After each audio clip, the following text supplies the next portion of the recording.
Right now at the airport, it's an exciting time. We're under a year, or we're close to a year away from opening the first phase of the new development. We're also underway. We've started and we're well underway on a new master plan. So basically, we want to keep the airport the same, the world class, on time, the view of the citizens and this amenity. We want to keep it not only on opening day. We want to have it as a world class airport. We want to keep it into the future, going the same way. We want to keep our facilities world class, up to date. That's what we're doing today. We're here to as the first phase of our master plan. This is our first public meeting, and there's going to be a series of public meetings. This is the first phase, which is the inventory and the forecast phase. So we're going to go over basically what's at the airport, what are the facilities, and then we're going to go over the forecasting. The forecasting is one of two elements in an airport master plan that need to be approved by the FAA. The first element is the forecast. The second element in the master plan that needs to be approved by the FAA is the ALP. We have a great consulting staff a great consultant on staff right now that's working on the airport, RS&H. And the exciting news is we've done some work. The forecast was approved. It was actually approved, in my opinion, in record time, based on our work and our relationship with the FAA. So one item also of note is to those members of the audience here, there's a sheet going around. Please give us your name and email address and our contact information as it's going. There's also parking validations at the back with Nancy Volmer. She's at the back. Just kind of want to introduce the format of this. First, we're going to hear about the new development program, the airport development. We'll have our executive director, Bill Wyatt, come up and give us a presentation about that. That will be followed by RS&H. Mr. Steve Domino, our senior consultant, he's right here, will start kind of outlining the steps that we're taking. They'll go over the inventory of the airport, and he'll go over the forecast, and then we'll kind of talk a little bit about the next steps, the next public hearings that we're going to have. We'll have a series of about 4 public hearings. We'll have, again, inventory. The next meeting after this is a really exciting one as a planner. It's the facility requirements. It's when we really start looking at the airfield, runway alignments, taxiway alignments. We also start looking at things like the circulation around the terminals, parking, landside components like that. So with that, we'll go over those two things. At the end, we will take questions. We have microphones. We'll bring them out to the audience, and we'll take questions at the end. So without further ado, Mr. Bill White, Executive Director of Salt Lake City Department of Airports. Thank you, Brady. Thanks.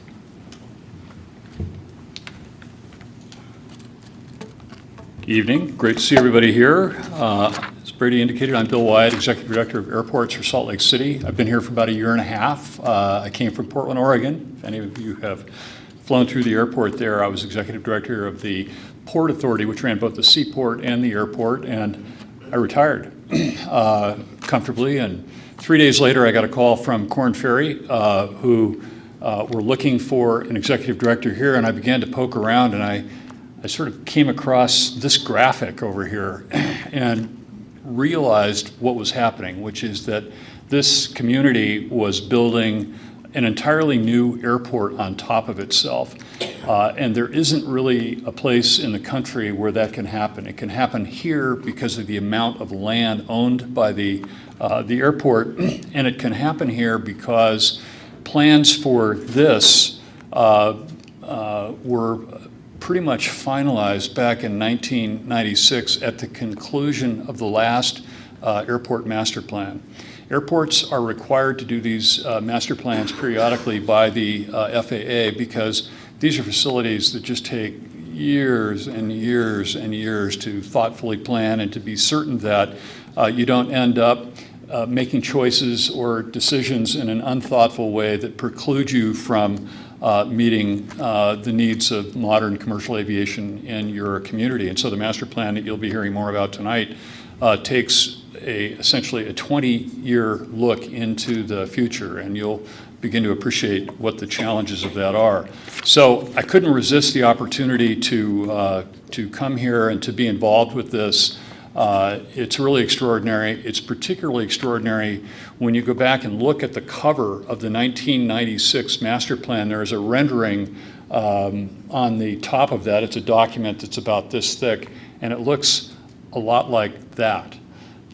23 years ago, the airport staff, many of whom are still there, were involved in the planning effort and were insightful enough, thoughtful enough to imagine what could be. And this is really the result of that effort. It took quite a while to get all of the partners on the same page. But back in about 2012 or so, the airlines, the airport, and the other stakeholders, including our sponsors, the City of Salt Lake, the mayor, and the council, agreed. And since that time, the project has been underway. So let me start. The initial question may be why. And if you've flown out of the existing airport, I think you have a visceral feel for that. The current airport facilities were designed to accommodate somewhere in the neighborhood of about 10 million people. This last year, we had 26 million annual passengers. By the time this opens, we'll be pretty close to 28 million annual passengers. And even though our staff, I think, does a terrific job of keeping it clean, keeping it functional, it is stressed, to be honest. It's infrequent that you can get to a bathroom without having to stand in line, man or woman. The concessions are not adequate, frankly, to serve the volume of people who are coming in. And so if you're connecting in Salt Lake City, it's entirely possible that you get off your plane, you run to the bathroom, which is what most people do first thing, and you can't find anything to eat because everything is taken up in their lines and you're anxious to get to your plane. And so those are just some of the physical manifestations of what drove the airlines and the airport to begin moving in this direction.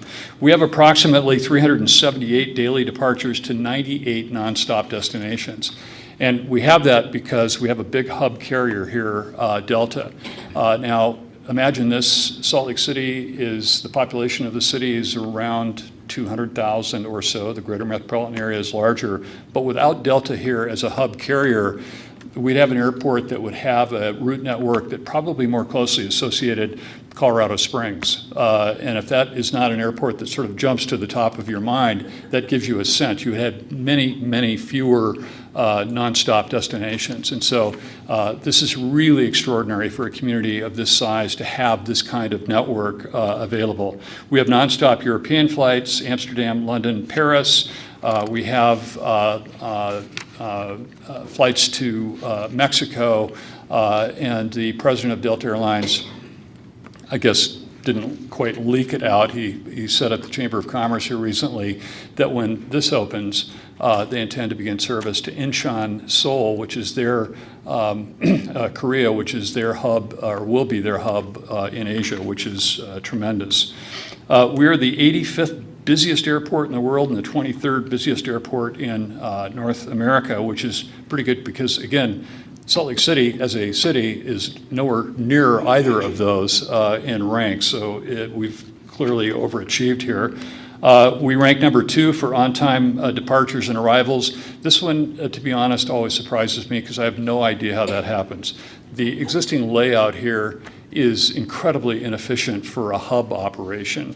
And I know you've all had this experience. I have. You fly into Salt Lake, the captain comes on after the wheel's down and says, hey, good news, we're here 10 minutes early. And then you begin taxiing, and then the plane comes to a stop out on the tarmac somewhere, and the captain comes on and goes, well, there's a plane moving inside the throat area where our gate is, and we're going to be here for a few minutes, and you end up arriving on time. And I think a lot of that, to be blunt, is that the airlines manage their schedule in a way so that they inflate it a bit so that we do have a great on-time arrival. This new design will resolve that significantly.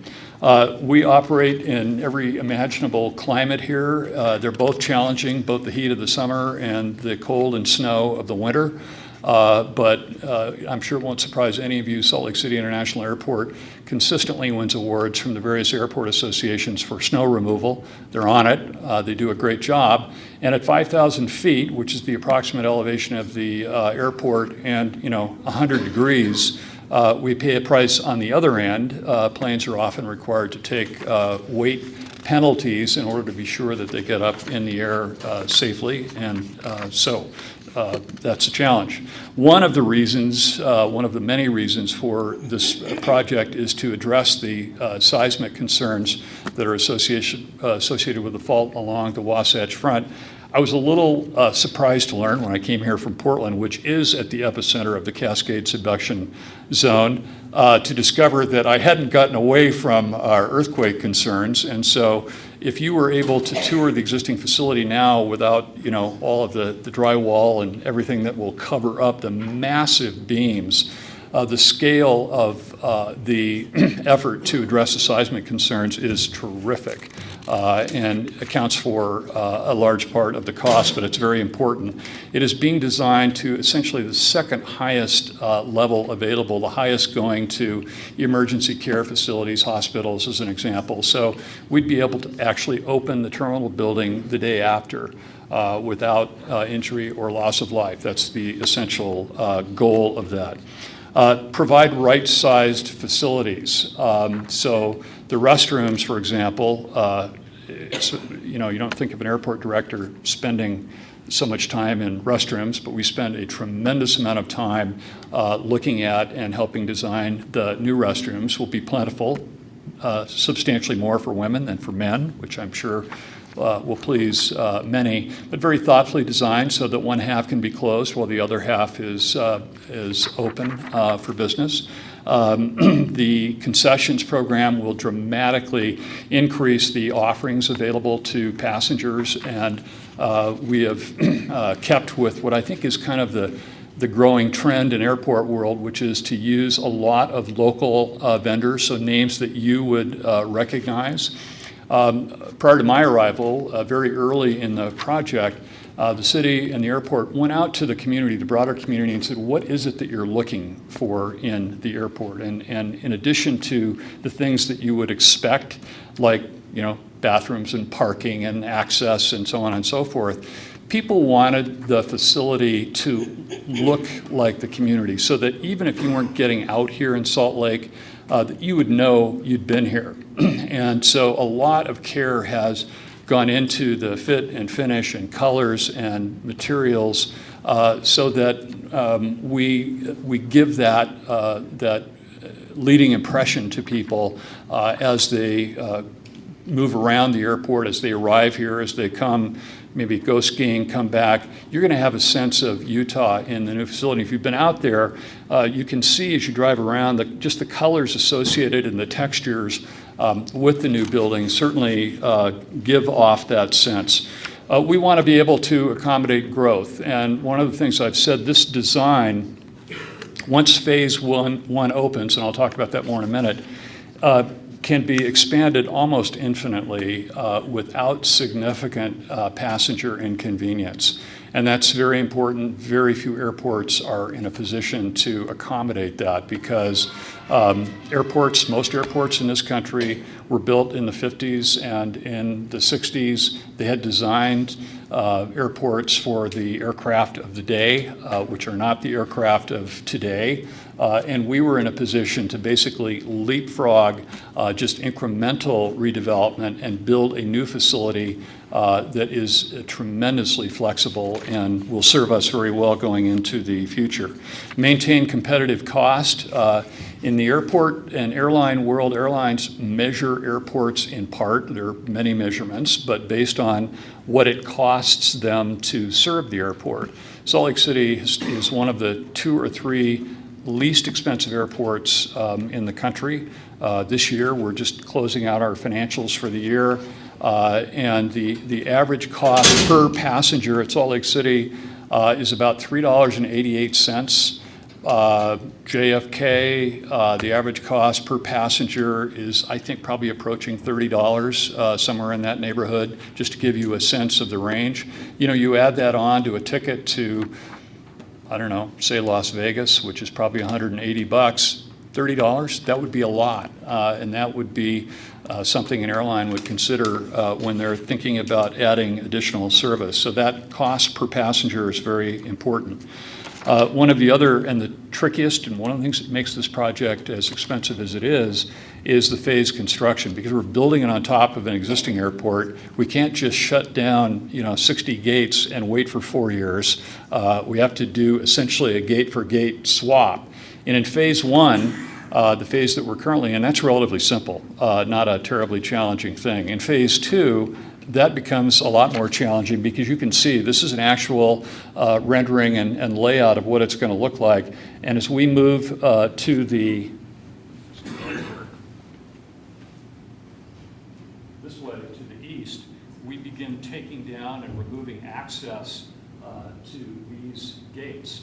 And so you have to be sure that you replace gates in a fairly equal number. Otherwise, the airlines are going to say, okay, well, instead of 3 frequencies to Denver every day, we're going to have 1. Or we may not be serving this place at all, and that is obviously very disruptive. So that is a large part of both the length of time that the project is going to take and the expense. Phase one will open, and everything in yellow here you can see will open on September 15th, 2020. And we're very precise about the date because once the airlines, the airport, and all of the related partners move into the new facility, there's no going back. And so we have to be very clear with the airlines in particular about the date and the time of the move. It'll be somewhere in the neighborhood of 2 in the morning on the 15th of September of 2020. We're kind of hoping that when we do that and turn the lights on, everything works. And we're obviously working very hard at that. But that's going to be a very, very big moment. And once the first phase opens, all passengers, all local passengers will arrive however they arrive. They will go through the central part of the terminal building, and some will take a temporary concourse over to the concourses that you see on the right, because those gates will still be in use as we begin taking down the existing parking garage and the existing terminal buildings, which we have to do so that we can begin building the eastern part of concourses A and B. So the pieces of the airport that we're rebuilding, of course, are all the concourses and terminal facilities. The parking garage will be brand new. It's a 3,600 car garage. The ground floor will be rental cars. A decision was made very early on, a wise one, I think, that rental cars should be as convenient in the new facility as they are in the existing facility, which is to say that you can actually walk from the terminal facilities, if you're arriving here, straight into the parking garage area where you get your rental car. The central utility plant, which essentially provides all of the heating and cooling for the airport, an elevated roadway, and I'm sure all of you who use this airport have had the experience of trying to navigate the roadway in the existing facility, and you're really taking your life in your own hands sometimes because it is so overwhelmed. It just was never intended to accommodate the volume of traffic, and the nature of roadway transportation has changed. 5 years ago, there was no such thing as Uber or Lyft. They now account for 60% of all roadway revenue here, and that's kind of an industry standard among airports around the country. Tracks will serve the new airport at ground level, and the first phase of the North Concourse is in the red dotted lines above, will be connected by what we call the mid-concourse tunnel. So it actually goes under a taxiway and then back up It's about a quarter of a mile. It'll be connected using moving walkways in this phase. And I'm just going to take one brief moment here because I think as citizens of this region and community should really take stock of this. This master plan, this last one, 1996, that envisioned this, imagine having to build this mid-concourse tunnel, without which we couldn't build this because we'd have to take too many gates out during construction and the airlines wouldn't go for it. So our staff at the airport convinced the FAA to give us an $8 million grant to build this mid-concourse tunnel, close it, and bury it, awaiting the development of this project, which was back in 2004. And I'm told that every year the FAA would show up and knock on the door and say, where's our $8 million and when are you going to open that tunnel? And it's open now, I've been in it, and we will use that for the connection between the two concourses until the entire project is done in 2025. So phase two, it says 2024, but actually probably closer to the beginning of 2025. And we'll end up with 79 gates. This is something that isn't maybe intuitive. That's approximately how many gates we have today. And you think, gee, how can that represent an expansion or an increase?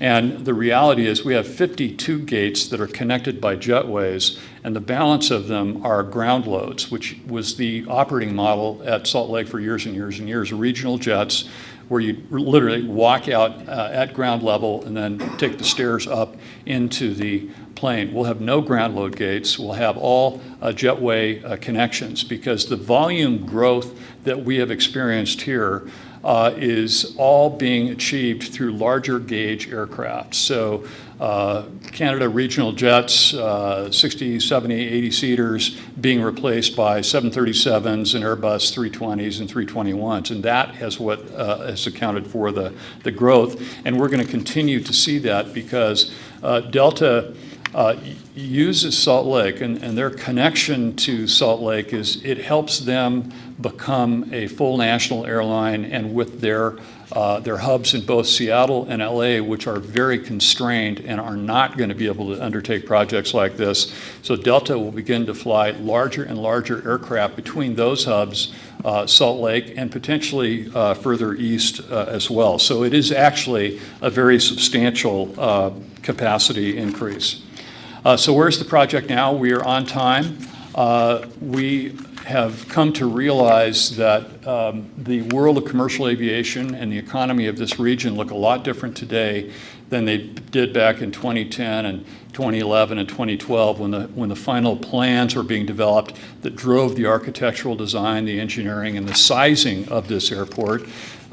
We use the FAA's annual forecast every year to approximate what we think the growth will be in the following year. And for the last 7 or 8 years, it's been 1% to 2% a year. But the actual growth that we've experienced has been 5% to 6% a year. And if you compound that 5, 6, 7 years in a row, we're beginning to sweat a little bit about the capacity that will be available to us on opening day. And Delta has come back to us on several occasions and say, okay, we know we asked for this, but now we want this. And of course, they bring their checkbook with them because that's how airports are built. And so we are on time, though. We have a great project management team and a good pair of joint venture contractors, including one local, one national. They've done a great job. And so when I say we're going to open on September 15, 2020, I'm really quite confident that that will be the case. So we've got a few pictures to show you. You can see the elevated roadway over on the right there.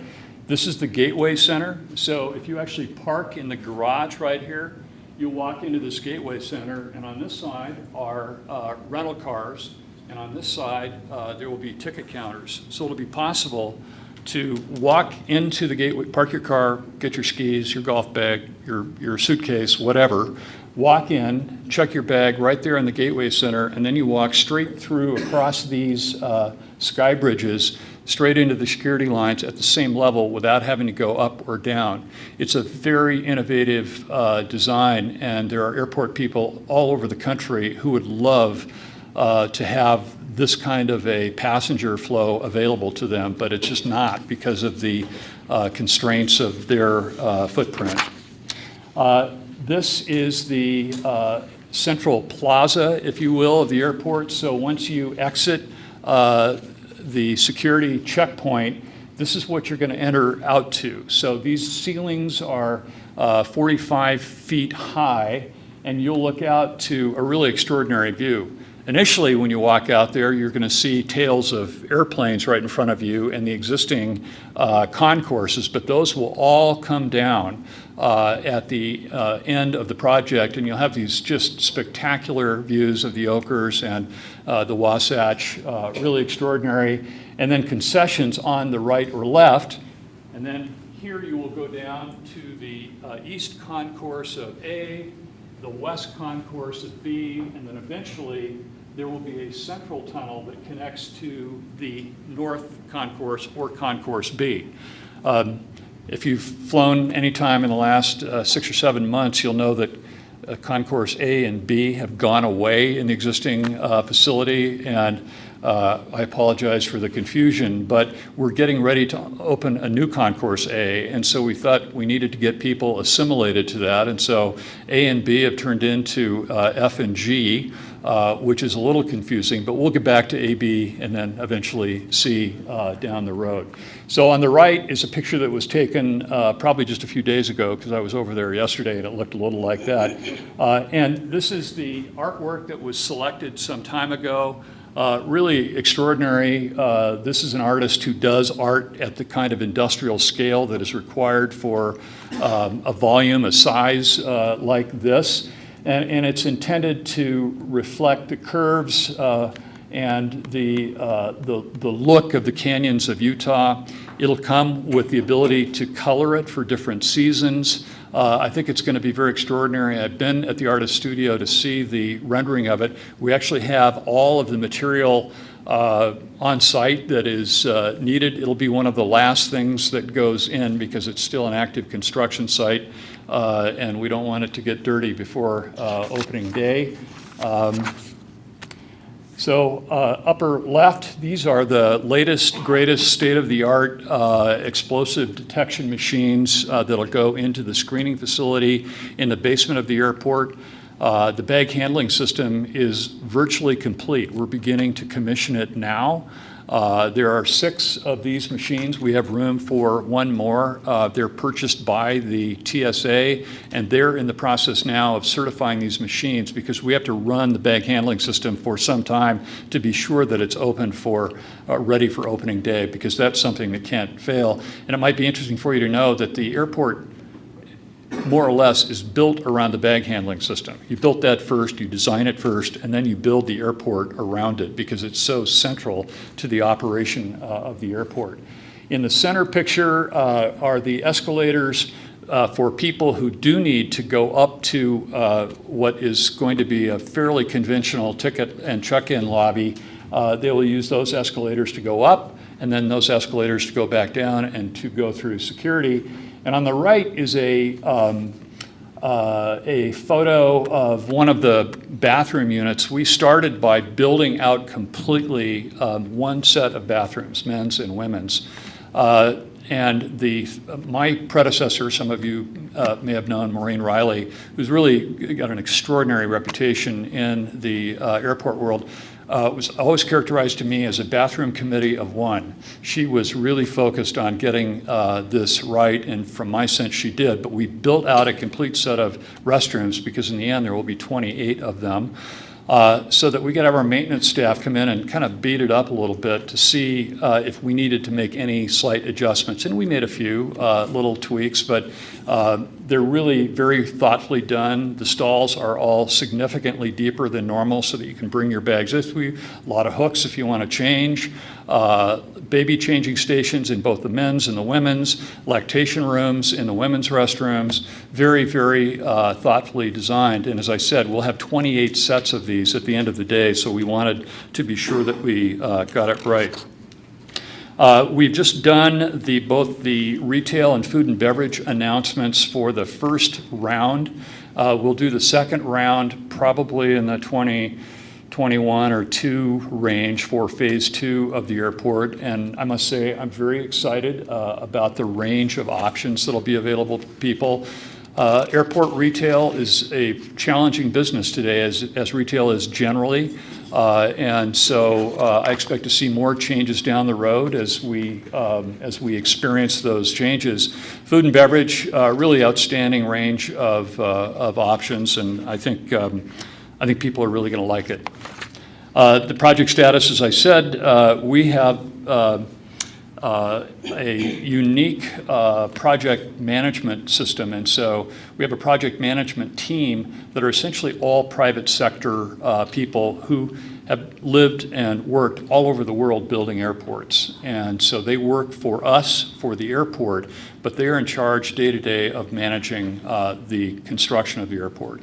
We have 2 different sets of joint venture contractors, one for the south portion, which is Concourse A, the parking garage, the central utility plant, the roadway, and the terminal building. Holder and Big D Construction, Big D being a local contractor, and on the other end, Austin, Oakland being the local contractor, Austin being the big national firm. And the brilliance of this is that, of course, the general contractors typically don't really build anything. They manage subcontractors who do.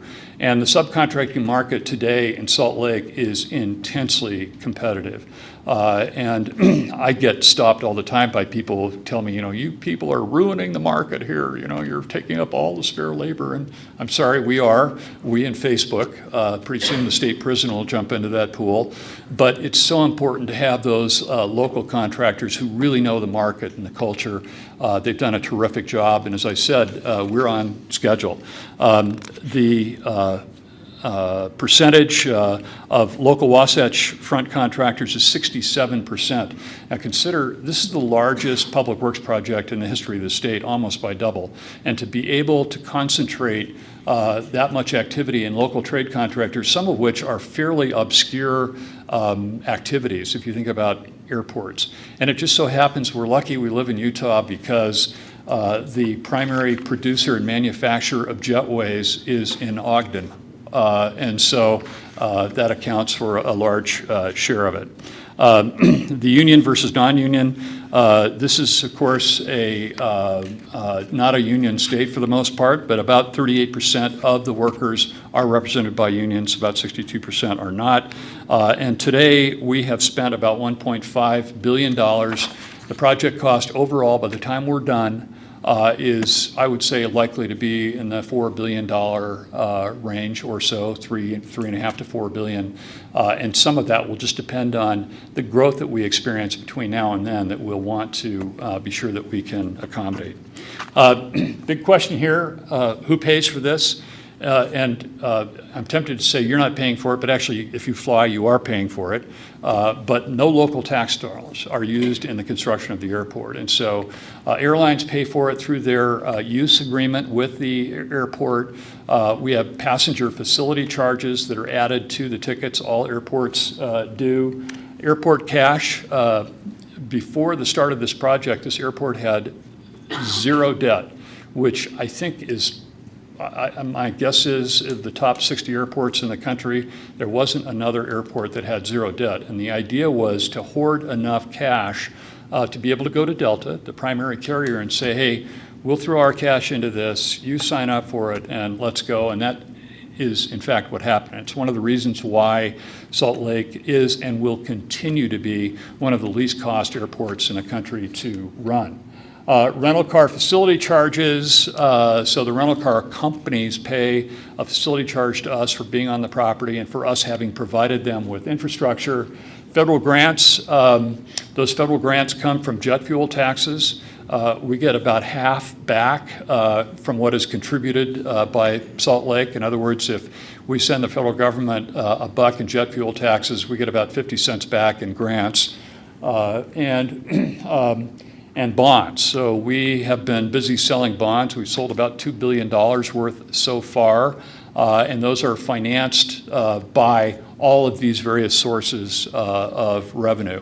Our bond rating is very high. The rating agencies with whom I meet and our staff meets on a regular basis have a great deal of confidence in Salt Lake. We have a reputation at the airport and in this state generally for being frugal, which they appreciate. And as a result, the last bond issue, which was just under $1 billion, we had 9 takers for every one available. So we felt really good about the reception of the marketplace. The economic impact of the construction of this locally is greater than the actual dollar value. It's about $5.5 billion, and that's because a lot of those dollars roll over 2 or 3 times. So for more information about this, you can go to www.slcairport.com about either the master plan or the new SLC. There are lots of great little tools on there that allow you to really get in and look at it. And I know that we'll have questions later. I'll be happy to answer really any question, but about this in particular. So thank you very much. And are you up next, Brady? Yeah. Okay, very good. Okay. Yeah. Thank you, Bill. The next thing we'll hear about is the airport master plan. We'll have a presentation about the inventory and existing conditions by RS&H. RS&H is they have a local office, and they're also out of Denver. They're one of the best and most well-respected airport consultant firms in the nation. They're led by Jeff Mishler, who's vice president in the back of airport planning, Mr. Steve Domino, who has many, many years of experience. Not only is Steve one of the best consultants in the nation, he is also a past executive director of planning with the Salt Lake City Department of Airports. So he not only knows about most of the airports nationwide, but he has a lot of knowledge about the exact operations at Salt Lake International Airport. We also have Kelsey Reeves in the back, and then Michael Becker, who's project manager. So with that, Mr. Domino, come on up. So you're going to have a new airport. What more do you need? Well, that's what we're going to talk about now is the next master plan. So what is a master plan? We hear master plans for communities. Well, similar to a community master plan, this is a master plan for the airport. What it is, it's a comprehensive study to identify what the short-term, mid-term, and long-term facility development needs are at the airport. Right now, as Bill mentioned, we're building the airport that was conceived in 1997 time period. If we look at a comparison of some of the analysis that we did for that original master plan, on the left-hand side, you can see one of the many options that we identified. That resulted, because of the planning that we did, into the facilities that are being built today on the right. During that master plan, we looked at nearly 11 different alternatives, terminal concepts. How might we expand the existing facilities?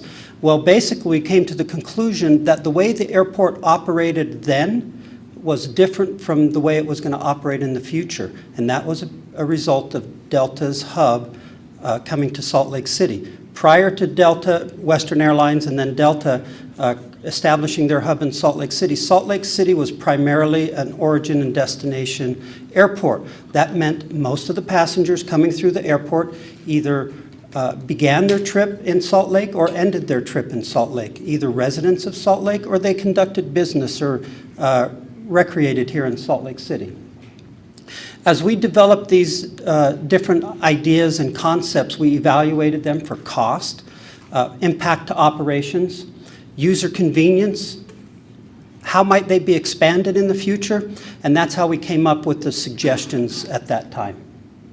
It involves stakeholder input, just like this master plan we're doing today, just like we're doing this evening with you. We want to hear from the stakeholders, those that use the airport on a daily basis. We want to hear from the community so that we can be informed and reflect your input into what we're planning in the future.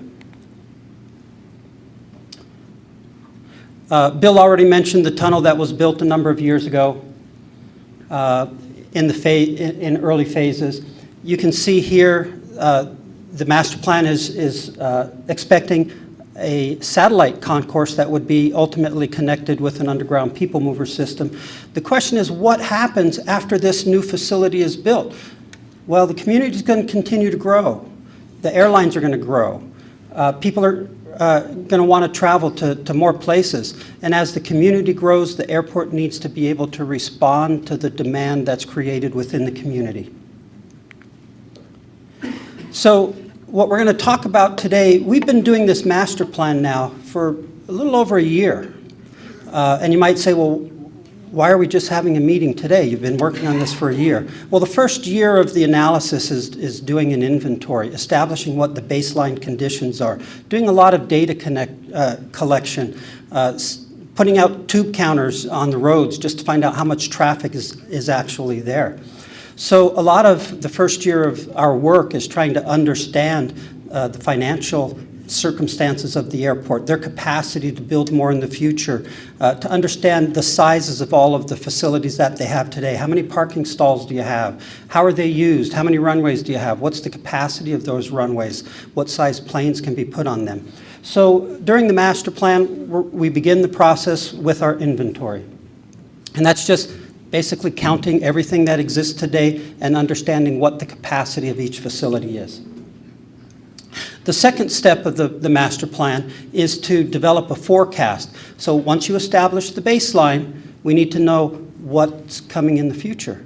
So we take a lot of historical data, we look at national data, socioeconomic data, population, income, many, many different variables that we consider to develop forecasts that help us understand what that future activity level might be here at Salt Lake International. Once we develop that forecast, then we can compare the baseline condition with the future forecast activity to understand what the gap is, what the difference is. Where do you lack facilities? What are you going to need in the future? So that helps us to identify what the future facility requirements will be at the airport. After we identify future facility requirements, we then look at how can we provide these facilities.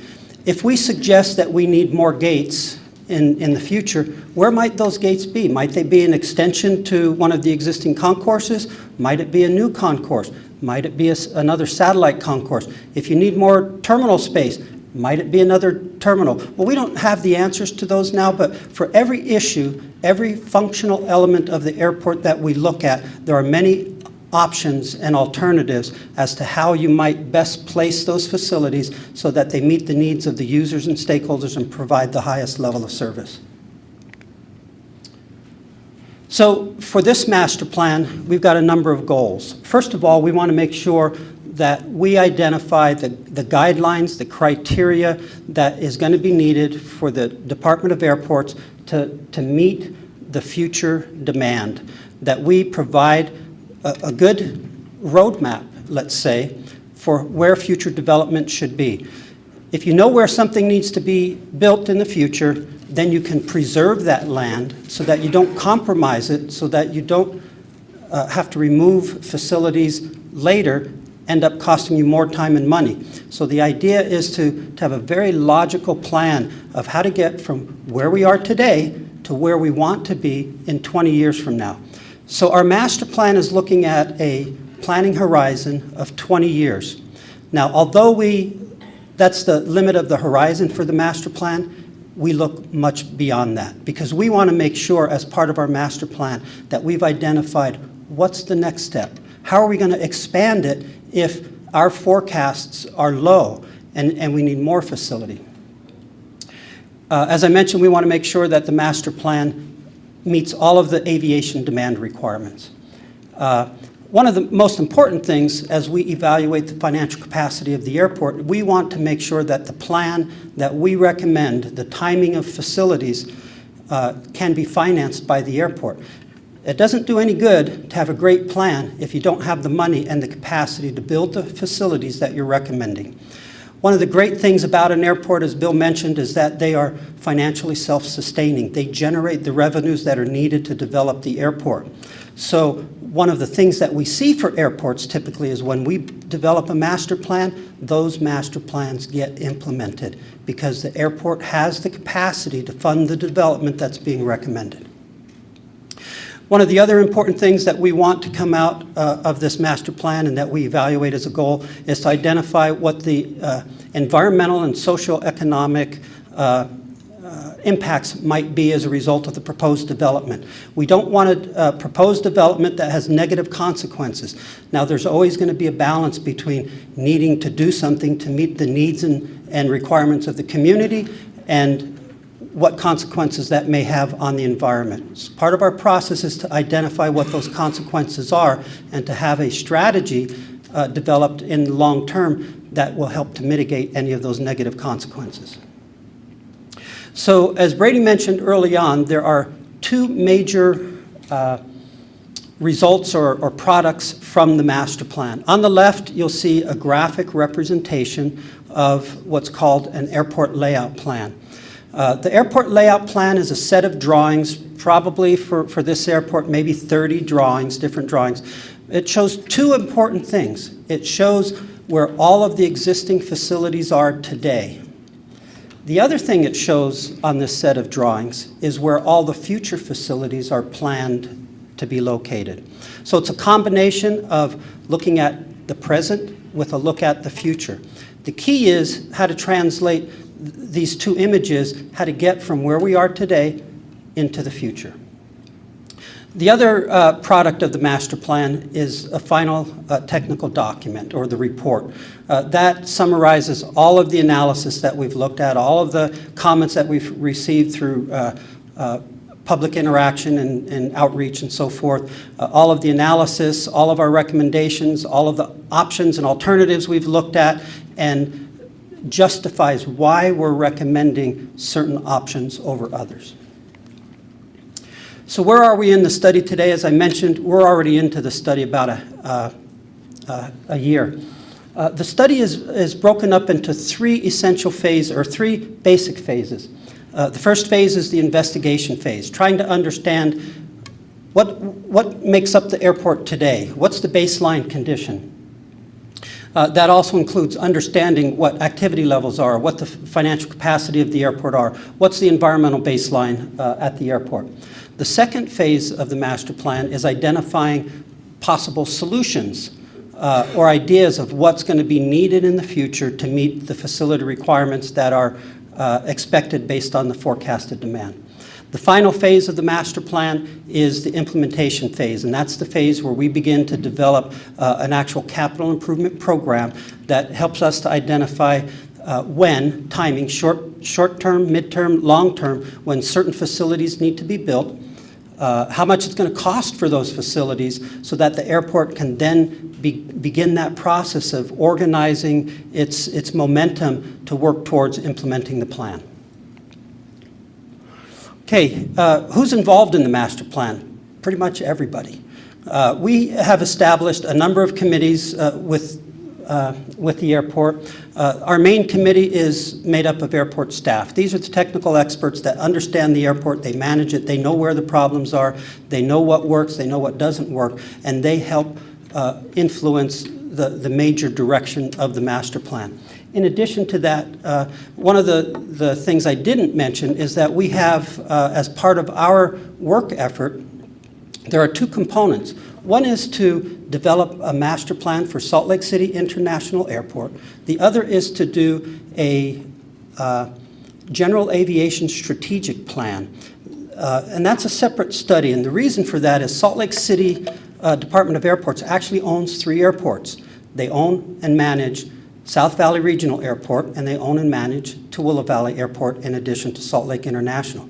In order for us to identify what general aviation facilities would be appropriate at Salt Lake International, we need to understand what the roles of the airports are, the other 2 airports, so that we can determine what facilities might be best suited at those facilities.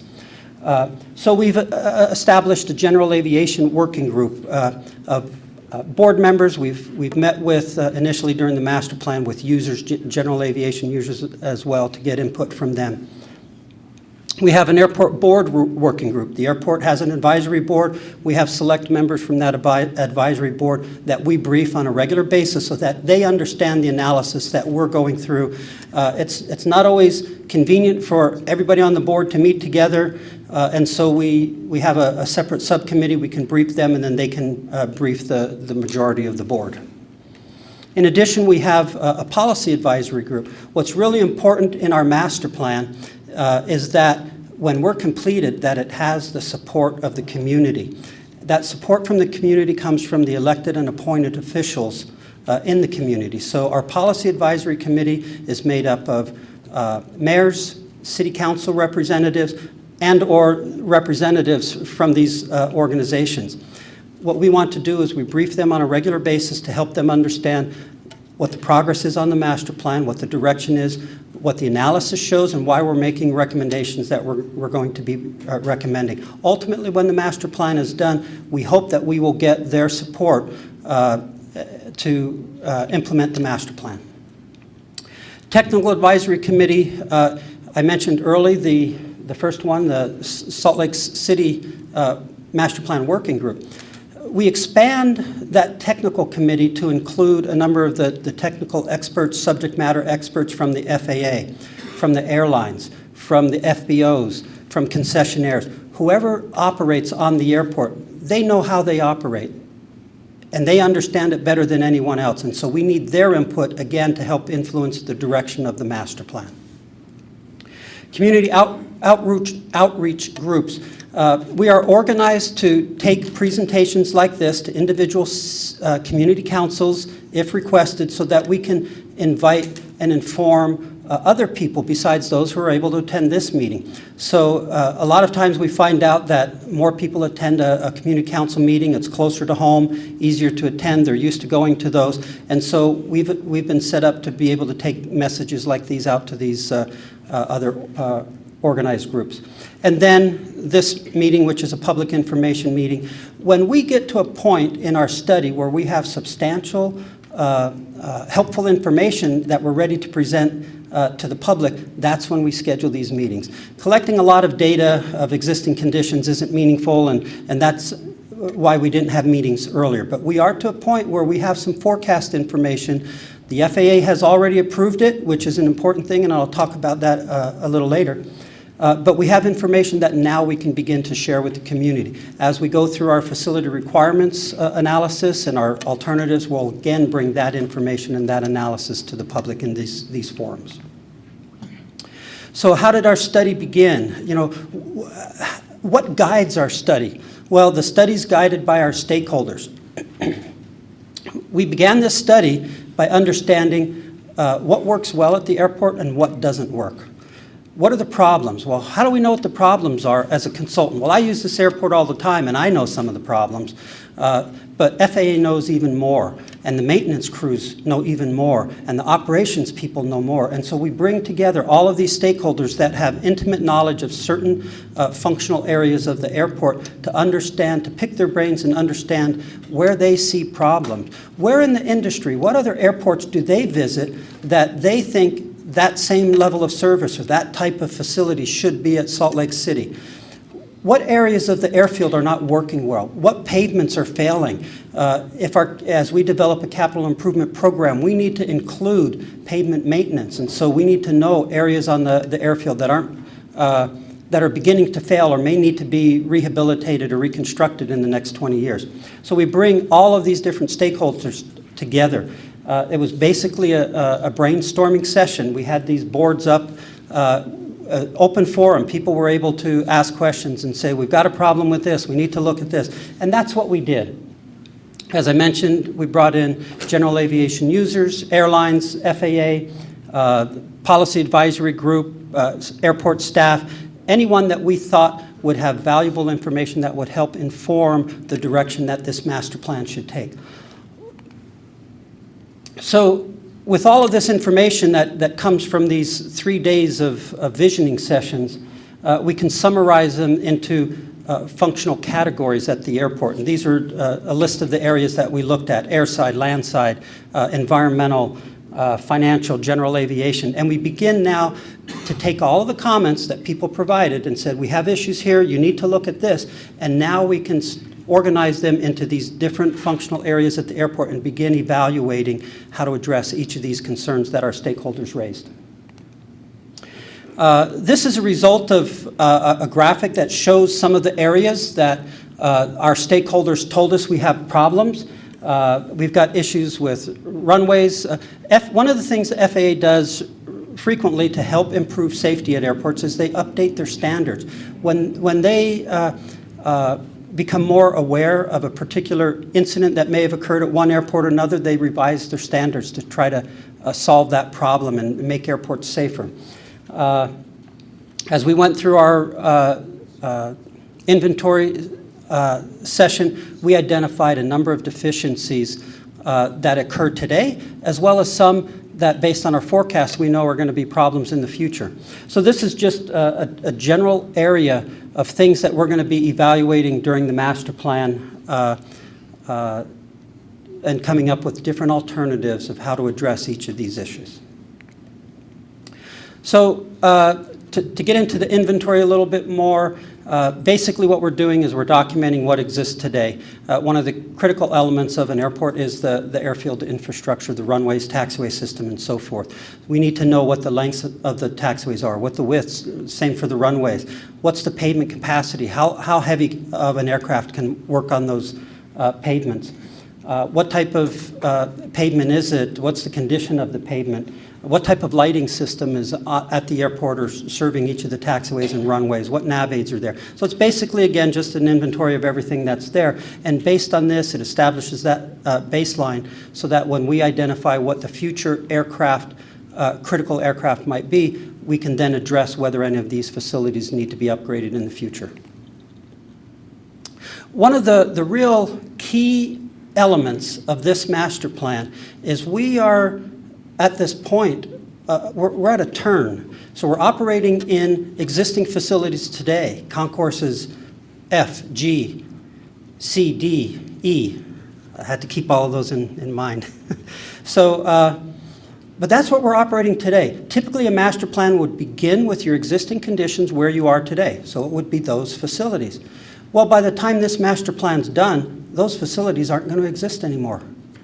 So we want to make sure that this master plan is current, that this master plan reflects what's going to be needed in the future.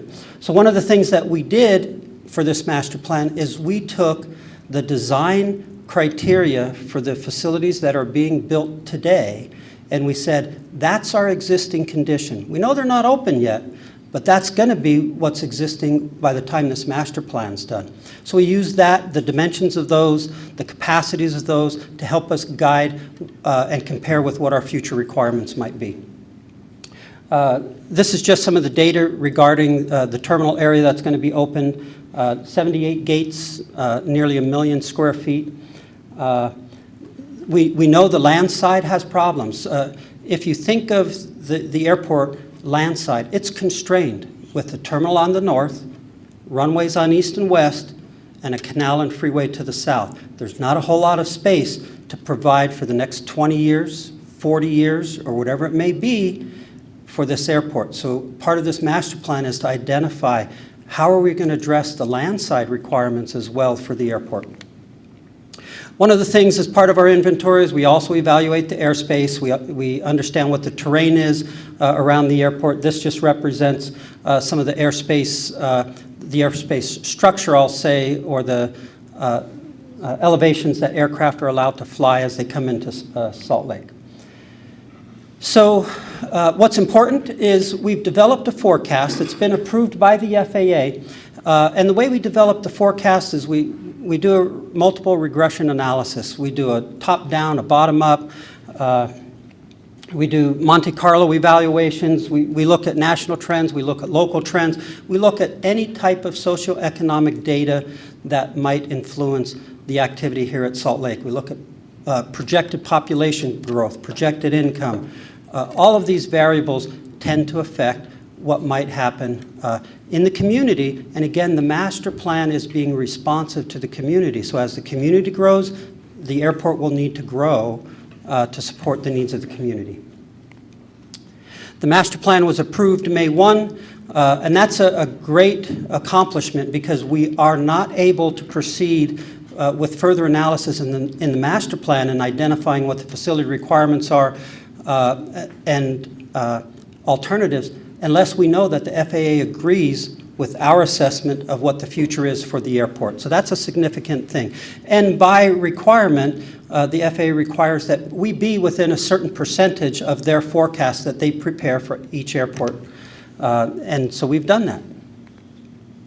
All right, so as we develop our forecast, the forecast is based on who uses the airport. So what's the service airport or service area for Salt Lake International? Well, typically the service area for Salt Lake International is northern Utah, southern Idaho, western Wyoming. In addition to that, the service area is all of these connections, all of these people that come in from out of state and connect through the airport. It's important that we understand the service area because this is the population from which the airport draws the passengers that go through the airport. What's interesting as we look at this particular graph and as we understand any more about the activity of the passengers that go through the airport, the green line represents those passengers that connect through the airport. What's important is we need to understand how each passenger behaves as they go through the airport. It's not important that we know that there's 24 million passengers that go through the airport. We need to know when those 24 million passengers come, and we also need to know what facilities do they use. When we look at connecting passengers, a connecting passenger, someone that flies from Atlanta to Salt Lake to Seattle, never leaves the terminal building. They don't need rental cars. They don't need public parking. They don't need terminal roads. And so the facilities that are needed for connecting passenger is going to be different from someone who is leaving from Atlanta to Salt Lake City, visiting the area for business, pleasure, or whatever, and then getting back on or traveling back to Atlanta through Salt Lake. That passenger needs the roads. They need rental cars. They may need public parking. Similarly, if it's a local resident, they're going to need those same landside types of facilities. So what this particular graphic shows here on the left is that as a percentage of the whole, the percentage of connecting passengers has been going down at Salt Lake International. Well, in contrast, that means that the percentage of origin and destination passengers, those that either begin or end their trips here in Salt Lake City, that percentage is going up. Again, that helps inform what facilities are going to be needed and where some of the pinch points might be in the future. The number on top shows the percent breakdown between origin and destination and connecting. Basically, the airport is about 60% now of O&D and 40% connecting. The graphic on the bottom is trying to show for each airline how much of their passenger load is either connecting or origin destination.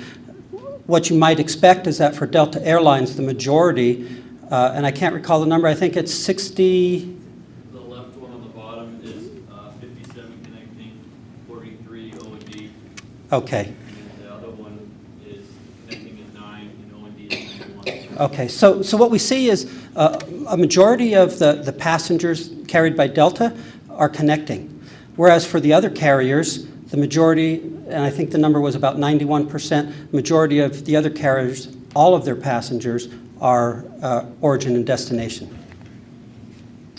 So one of the other things we look at is trying to understand which airlines serve the market. What's really important for Salt Lake is that you have a hub here, that Delta pretty much drives what's going to be happening here at this airport.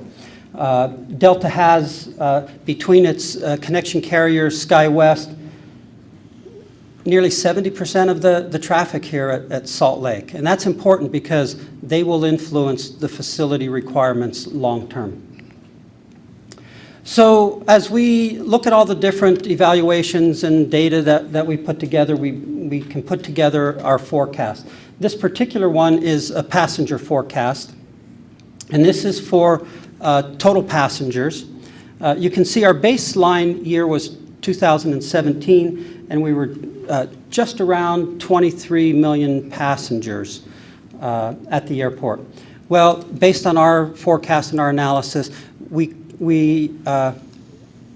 do a range of forecasts. We do a low forecast, we do a mid-range, and we do a high forecast. We don't know what the economics are going to be in the next 20 years. We can take our best guess, and we can get all the brains together and make our best estimate, but we know we're not going to be right on. So that's why we do a range, and we know economics are going to change every day. So what we find that true at airports is that you may have 5 years of great growth, as Bill's mentioned, and then it may be followed by an economic downturn, and then your 5 years of decline. But in average, what we're predicting is that total passengers at Salt Lake could grow as high as 43 million, over 43 million passengers per year.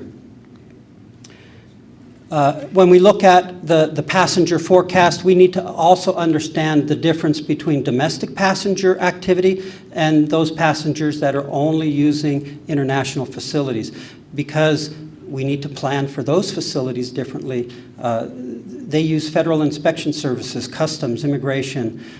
They go through a whole separate process as they arrive into the country, and we need to make sure that the facilities for them are sized appropriately. As Delta continues to grow, as Delta continues to reach further into Asia, the need for more federal inspection service facilities will probably occur.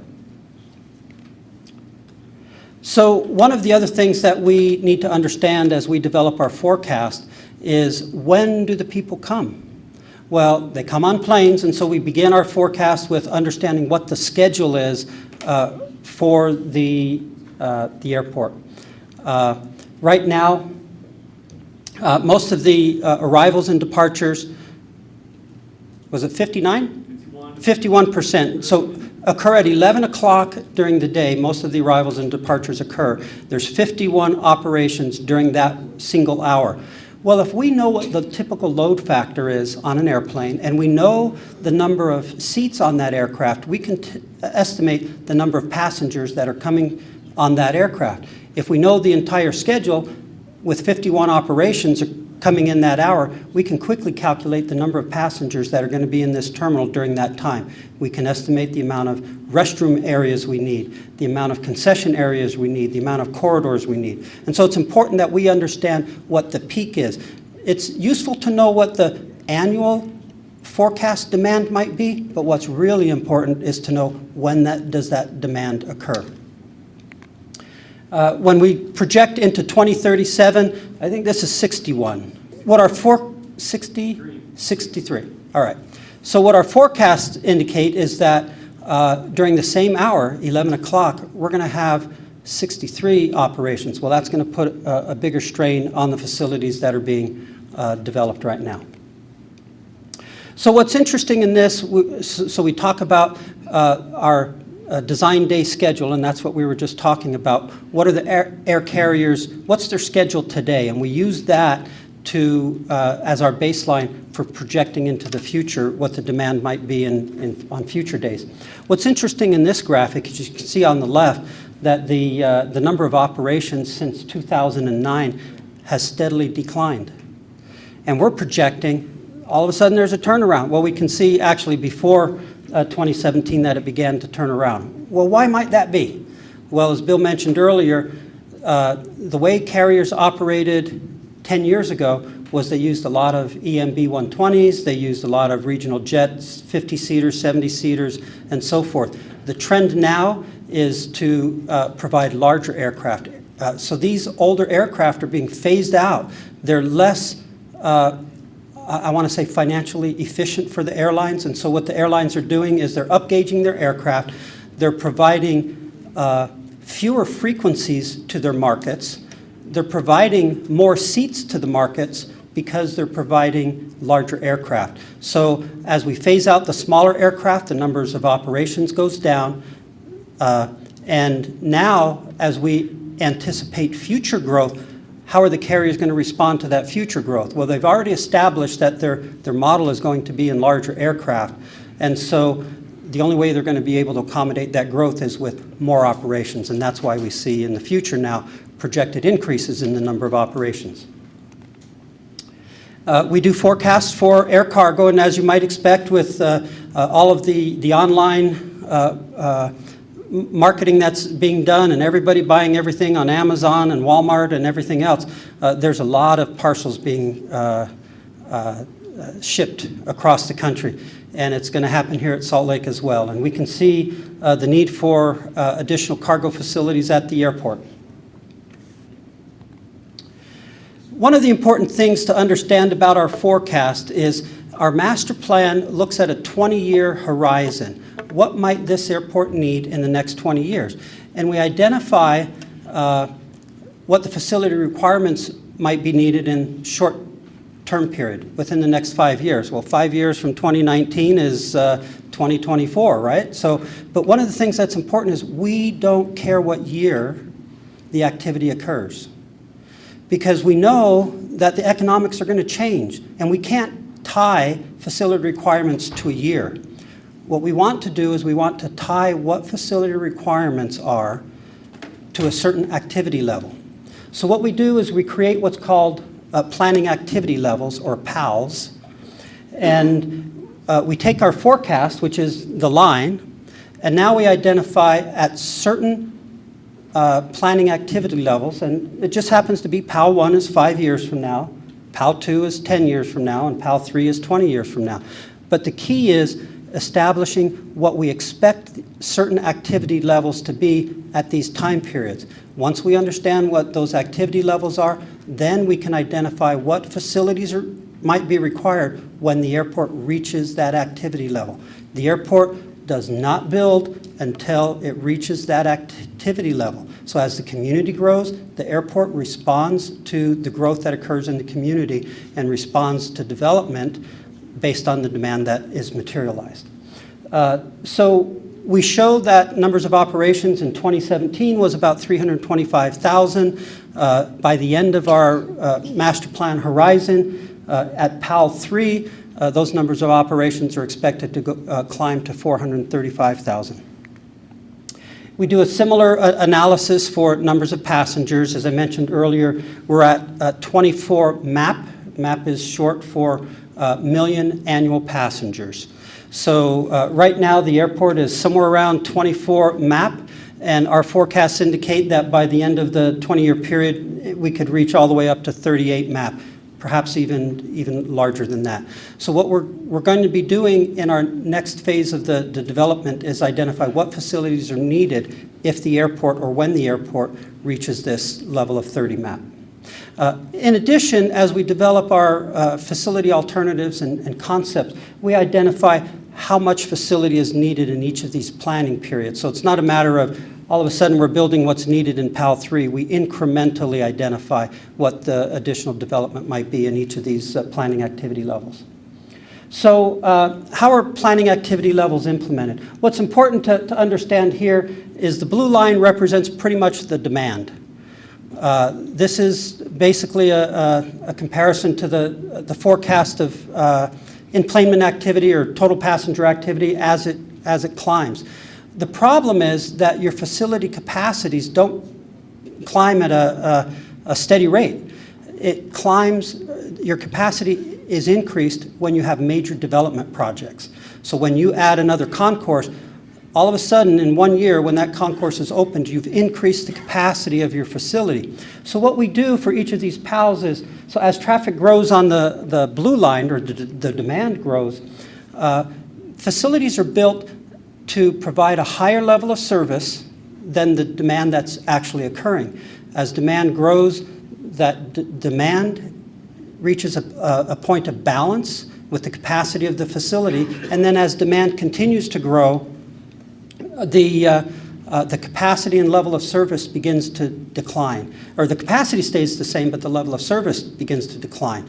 Once you reach a level where your level of service goes down to a failing point, that's the next time that an airport would initiate another major development program. So we will identify these major increments at which airport facilities should be developed in the future.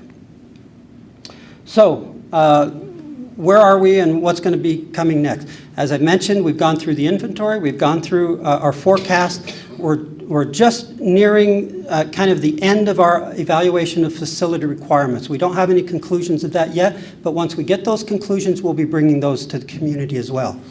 After that, we're going to begin, once we understand how much more facility is going to be needed in the future, we're going to be identifying what alternatives or options are available to accommodate that demand. So we're going to go through an alternatives analysis. Our community outreach program will continue to be implemented throughout the program. We'll engage of all of our different committees that I've mentioned earlier. We'll continue to have open public information meetings like this. It's likely that our next meeting, by the time we get through some of our facility analysis, is going to be sometime around winter, November, December. It could be beginning of the year, but expect another meeting about that time. And that's, I want to say, and I think Brady alluded to this earlier, that's when the fun really begins. All of this number stuff, that's just what's existing today. We want to see what the future is going to be, and that's going to be the fun part. Any questions? Yes, sir. Steve, thank you. Oh, wait. Yeah. Go ahead. Yeah, we now take questions. We're going to pass out mics, so we'll take questions from the audience plus any questions that we've had off Facebook Live, but we'll pass the mic to you. Absolutely, thank you. Thank you. Thank you. Let's talk the green line, the airport tracks line. What can we expect in 2020? And let me also ascertain, I am a candidate for mayor in Salt Lake City, and my objective is to have less vehicular traffic. It appears with this incredible plan, there's going to be a doubling of vehicular traffic, and have we worked on that? I mean, as I say, my objective is to have less cars as we continue down the years in the next, by 2020 on 2040. But it seems that we're going to have doubling or tripling the amount of vehicles, and I think that's going to be a problem, sir. Thank you. Okay, do you want to take it or me, Bill? So all right, my understanding, and correct me where I go astray, is that the TRAX line will connect to the new terminal. Okay, the problem is, so the airport can do all that it can do to develop the facilities to make it convenient for people to use TRAX.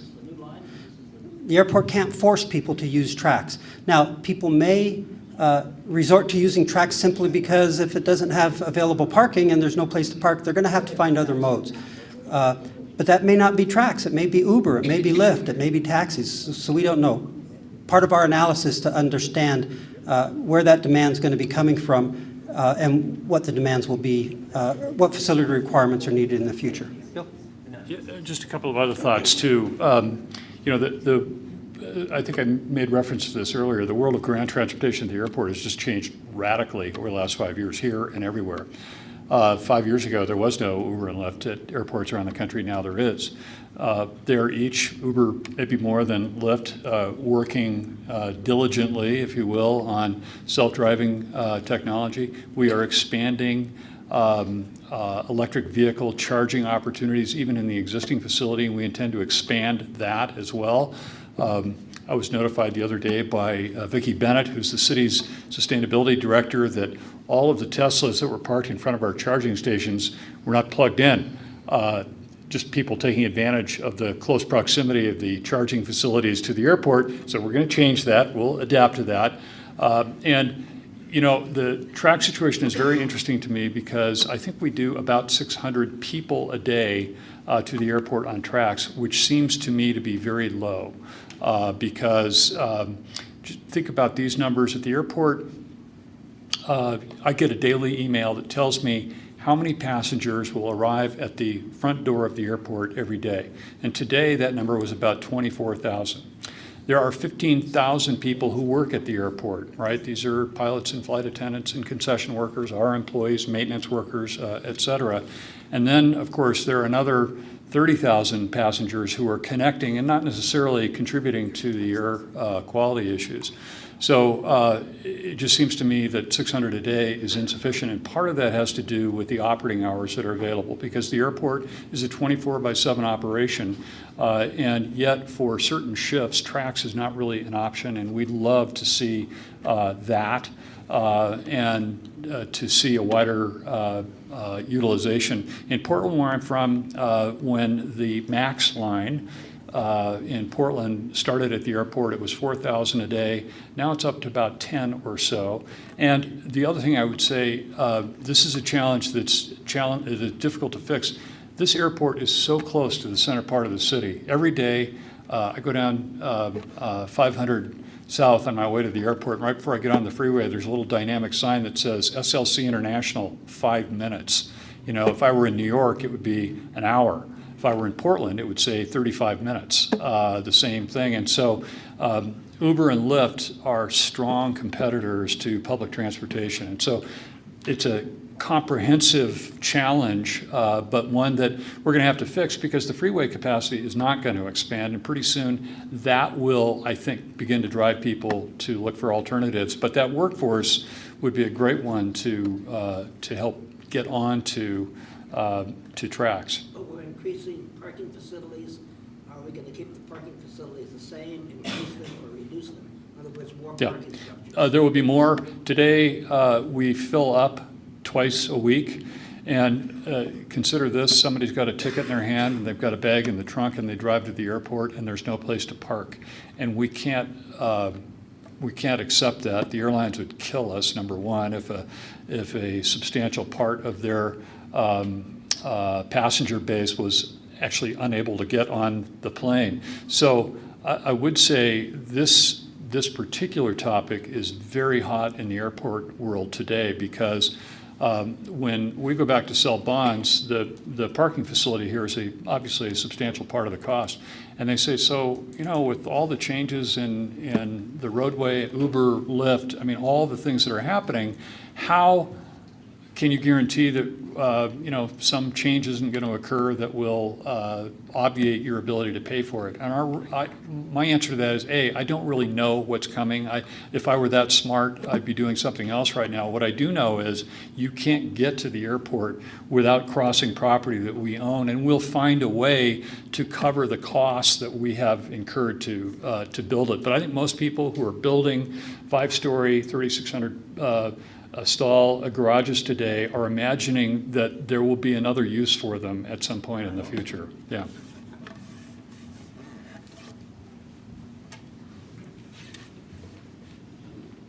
Thank you. Well, thank you for a very instructive and informative presentation. Learned a lot this evening. But there is one big piece missing that concerns me particularly. And it has to do with the planning and development interface between the Salt Lake International Airport and the proposed inland port. Various scenarios of the inland port. I noticed that where on the slide where airport planning issues were identified, the inland port was not listed as one of the planning issues. I also noticed under the stakeholder slide that there was no mention of the Inland Port Authority or Envision Utah. So I guess my concern is that assuming if the Inland Port were to go through, as the Inland Port Authority is now looking at it, it would significantly increase air freight traffic at least. And I didn't see any provision for that in the aviation numbers that were listed in the plans. And my concern is that if that happens, then it could put Salt Lake and Davis counties in non-compliance with air quality standards. And it could also lead to not just the human consequences of all the additional pollution, but there are some density issues in terms of infrastructure. And I'm just wondering, I mean, the worst case scenario is that there's a cap put on air traffic because of the aggregated traffic of the inland port and the international airport, such that there is a cap on volume. I mean, the worst case scenario, Delta leaves and finds another hub. Is there any place across the country where you've seen two major projects that would compete perhaps for infrastructure and for airspace anywhere in the country, and how is that addressed, and how do you plan to address what could be a real curve thrown at the airport by the inland port? Okay, Thank you. you bet. So, let me take this opportunity to address something that I failed to mention in my earlier comments, which is just about the environmental footprint of the airport generally, because I think that would be of interest to people. The City Council in Salt Lake back in probably 2012 or so required that the design of the airport be such that it would achieve a LEED Gold standard, not a single building, but the entire airport. And I'm pretty confident in saying this will be the only airport in the country that airport-wide achieves a LEED Gold standard. And there are a variety of ways that we're doing it. One is it's just vastly more energy efficient. As you can imagine, you're building a brand new facility, you can do things that you couldn't do in an older building. But things that are seemingly small but very important, there are thousands of pieces of equipment that are operating at the airport all the time, vehicles on the airfield, the little tugs that carry your bags around, all of that. The airport required, I'd love to take credit for it, but this occurred before I arrived, that all of those vehicles be electrified, and they will be. So on opening day, all the little bag tugs that you see chugging around, which by the way tend to be real polluters, will be electric. And just to amplify on that, the airport took all the ventilation facilities that would be required to operate internal combustion engines in the bowels of the airport out. So if Southwest Airlines shows up with their gas-powered tug, we're going to say you're going to have to park it outside and come in, and you can take the bags out to it by hand, which they're not going to do. I'm just saying that. So extraordinary effort has been made to really reduce the particularly the air quality footprint of the airport on the region. And the one that may not be obvious that is the most important, the new design, the linear design, allows for much faster taxi in and taxi out times, which is the #1 source of air quality impact from the airport. Just if you've got a plane that's standing at the throat of the concourse for 15 minutes burning fuel, it's exceptional. Well, we're just not going to have that anymore because we'll have dual taxi lanes in both directions, so the planes will be moving straight in and then engines off. Specifically to your question, Salt Lake International could handle, I've been quoted as saying this before, and I'll say it again, could handle just almost limitless volumes of cargo without impacting passenger traffic, and there are two reasons for that. The first is that air cargo volume arrives at a time of the day that is very compatible with what you saw here. It tends to be at night when we're less full. And secondly, think about this. A robust international air cargo service from Asia, which is not out of the question, would bring in, if we really hit the ball out of the park, 4 planes a week. So the volume of actual aircraft activity involved in handling large volumes of cargo is really fairly small. That doesn't mean that it doesn't have economic value, that it's not important, that the inland port won't take advantage of it. It does mean that the impact on the airport itself is relatively small. The cargo facilities at this airport are actually quite distant from the passenger facilities, and that is not always the case. In many cases, just because airports are old and they developed the way they did, the cargo facilities are right in the middle of activity. Here, they're quite far north on the west or the east runway or the west runway, and so that isn't a challenge. And I'm not disputing your concerns about the inland port. I'm just saying in as far as the airport is concerned, air cargo is really not a particular challenge for us other than being able to provide the actual physical facilities. But in terms of runway, taxiway, I don't see that as a particular challenge. If push came to shove, however, over space, airspace, over infrastructure or whatever, would the city's airport planners or the legislature's Inland Port Authority have the last say? Could the legislature basically say, you will adapt this airport plan to accommodate inland port? So the final word on airport planning belongs to the Federal Aviation Administration. And, you know, having spent 20 years at dealing with the FAA, it's a multi-headed hydra. There isn't just one FAA. There's flight safety and standards. They're a little like the Corps of Engineers. You're never exactly sure which one you're talking to, but they are the final word on utilization of airport facilities that have received federal grants. Every time we get a grant, and we've had hundreds of millions of them, me or my predecessors have signed a document, fairly thick little document, guaranteeing that we will operate the airport in a particular way. And when I say particular, it is very detailed.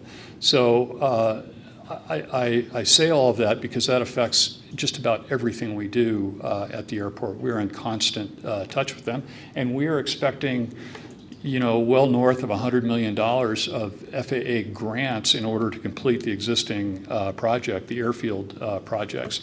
But I would say, if you're looking at the overutilization of the airport by air cargo operators impinging on passenger volume, you're barking up the wrong tree. I just don't think that's an issue that's worth pursuing in that particular vein, because it really is a speck compared to the traffic volume that passenger aircraft play. And by the way, the majority of air cargo coming into PDX comes in the belly of a passenger, SLC, comes in the belly of a passenger plane. So that's kind of where that's at. Yeah. I would like to add one other comment. The Northwest Quadrant and the inland port was identified as a key issue during our visioning session at the beginning of the master plan. Earlier we had 3 different meetings and it was on one of our slides. We were looking for that slide in this one and it's not listed. That's our oversight, but it absolutely is a consideration during the master plan. Hello, my name is Jared Olivas. I arrived late, so I don't know if you covered this topic. But one concern of mine is accessibility for airports, and whether or not I didn't see any of that in the plan here. But the reason why it's a concern of mine is I use Salt Lake City Airport about 2 or 3 times a month, and I fly frequently for my business. I'm an attorney. I fly out of across the United States to help other people with disabilities in their law work. It's frustrating to me as somebody with a hearing loss. When an announcement comes over the speaker, I can't hear it, and it sounds like Charlie Brown's teacher. And I wish there were improvements for sound quality or for people with hearing loss to hear the announcements. When I traveled in Europe, every airport in Europe has hearing loops, which allow people with hearing loss to hear better. So what comments do you have with respect to accessibility for the future airports and for people specifically with hearing loss? Because nothing drives me more crazy than not being able to hear the flight. I've actually missed one flight because I couldn't hear the announcement. Okay, thank you very much for that. So long before I arrived, but in the very early planning stages, the city, the airport, decided not to include hearing loop technology in the airport. And part of it has to do with the design of the airport, the linear design, because the question is, which announcements is it that you want to hear? Because in the current facility, there are multiple sets of announcements going on all the time. And so one of the things that I'm very focused on is reducing the number of announcements, period, because there are a lot of them that are on a hourly loop. You get the police message about, call in the lost bag or there are a variety of other announcements that are just on a regular basis, which are confusing, I think, to people, because the real information is going to come from your gate agent or whatever. The other thing that we've done, and we didn't have any really great pictures of this, but you'll be able to experience it pretty soon, many, many more visual cues. So the gates, for example, will have blade signs that will come out like this, that will turn color. So if it's boarding, it'll be red. If it's late, it might be yellow. If it's et cetera, et cetera. We are also looking at, we have a group working at Bluetooth technology to see are there ways, because most of the newer hearing aids at least are compatible with Bluetooth technology, so that particularly when you're in the gate area, because that's really when you're going to need it, that it'll just be a more accessible operation. We are trying something for people who are visually impaired, which is pretty neat. I haven't seen it work, but I've heard about it. It's a service, and if you have a cell phone, you sign up for this, and you hold your camera up, and there's somebody on the other end of the camera telling you what's in front of you right now. You hold it up to the flight information display, and they'll say, oh, your flight is late, or whatever the information is. The facility itself is fully ADA compliant, as you would expect, because that's a requirement of law. But one of the things I described earlier that I think is really use, if you arrive in the parking facility, you have the opportunity to cruise in straight to your gate on the same level. You don't have to move vertical circulation up and down. We have chosen, this was a decision that was made years ago, but it's one that I happen to agree with, not to employ electric carts. We have moving walkways, and the airlines, I think most of you you've seen this, whether you knew what you were seeing or not, employ third-party contractors so that if you need wheelchair assistance, for example, you call, they'll meet you. The quality of that service is actually improving a lot. It used to be really challenging. You weren't sure exactly where you were meeting, and now they've improved that pretty dramatically. And of course, the A concourse that you see there from one end to the other when it's done is 3/4 of a mile long. It's long. The tunnel to the North Concourse is 1/4 of a mile long, and the North Concourse itself is just short of the A Concourse. So moving walkways are everywhere. They're all installed now, covered up so that we don't ruin them in the process. But we're very committed to making sure that we continue to address the latest and best technology for sight impaired, hearing impaired, people who have other forms of disability, so that the airport is accessible to everybody in our community. Mm-hmm. Hi, I'm Stack. Two questions. First one is, a lot of airports have USOs. I'm just wondering what they're doing for that, where we have two major bases. We have Camp Williams and then the Hill Air Force Base. Not to mention all the soldiers that leave from MAPS to go to the airport, and then they also come back. That's the first question. The second one was more business related, is on your, are your rates for your taxis going to increase, decrease? Right now, as you have it, you have all these cars that line up, and they may wait 5 hours for a ride down to Salt Lake and only get a $25 fare for 2 or 3 hour wait. So I'm just looking at what you guys' plans are to help out the business for the local taxis, not just Lyft and Uber. Those are two very different questions. We do not currently have plans for USO. They have not approached us. When I was in Portland, we were approached by individuals who wanted one, and the USO finally went out and raised the money to do it, and they're obligated to do that. Despite the fact that we have two bases here, we have relatively few actual departures on our side of the airfield. Many times they leave from the other side. And I think a lot of airports would tell you the experience, unless they are they're a major, Atlanta would be a very good example of that. They have a major USO facility, and they have major troop deployments from the commercial side of the airport, and that's I think the key. On the regulation piece, so we have not established, for example, parking prices yet. It's a very it's a very geeky kind of thing, and we're looking at it. We have competition off the airport, so we have to pay close attention to that. But I would guess that the parking rates will be fairly comparable to what they are today for the level of service. For the roadway personnel, we do have, and I was somewhat disappointed to learn that the executive director of airports is in charge of ground transportation regulation in all of Salt Lake City, which is not the most fun thing I do on a regular basis.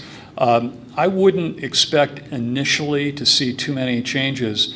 One thing to note, the roadway is vastly larger than the existing roadway. It's at 2 levels and it's much longer. And by the way, you'll get to see it pretty soon, because in early August, as you exit the roadway or you exit the airport, now you go through this massive construction site. We have to reorient people so they'll actually start going through the front of the terminal building as though they were exiting the new airport.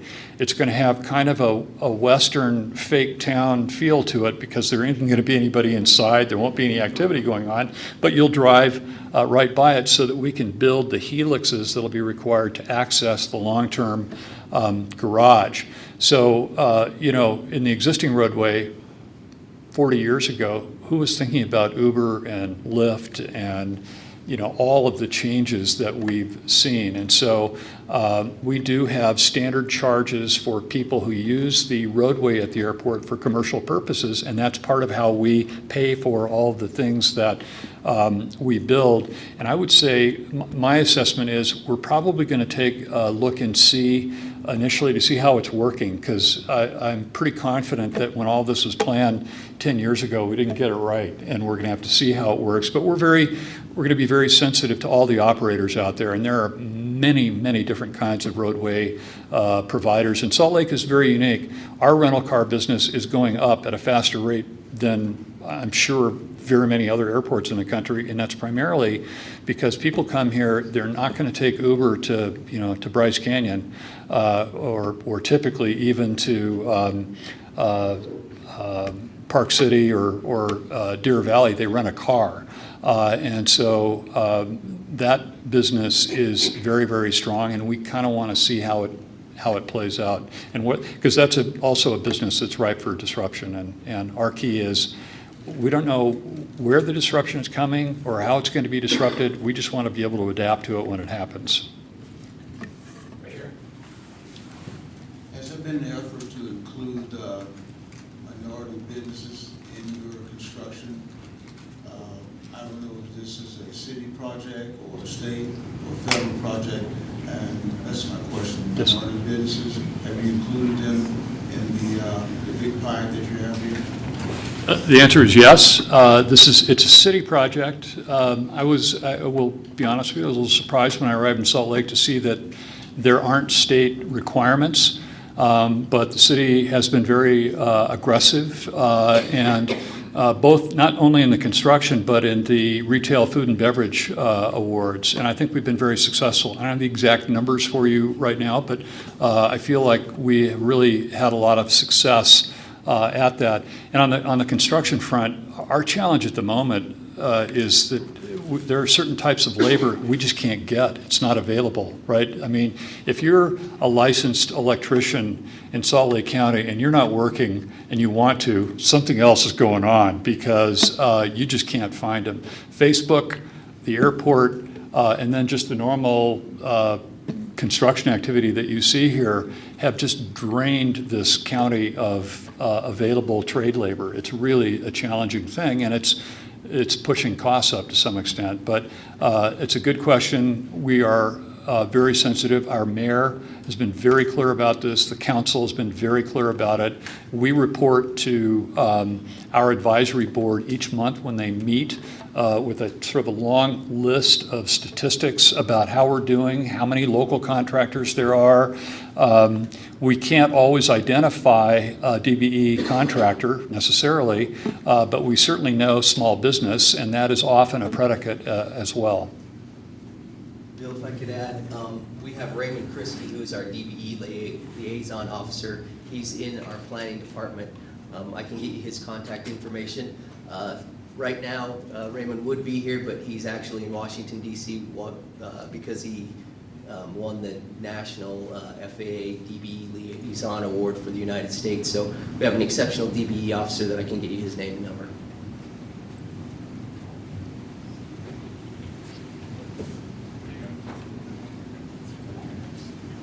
I just want to tell you about a couple of organizations that I'm involved with. Number one, I'm involved with an organization called Angel Flight West. It's a volunteer organization made up of general aviation pilots, and we volunteer our time in our airplanes to fly patients from smaller communities, but generally in the Intermountain West, here to Salt Lake City to receive treatment at some of our world-class medical facilities.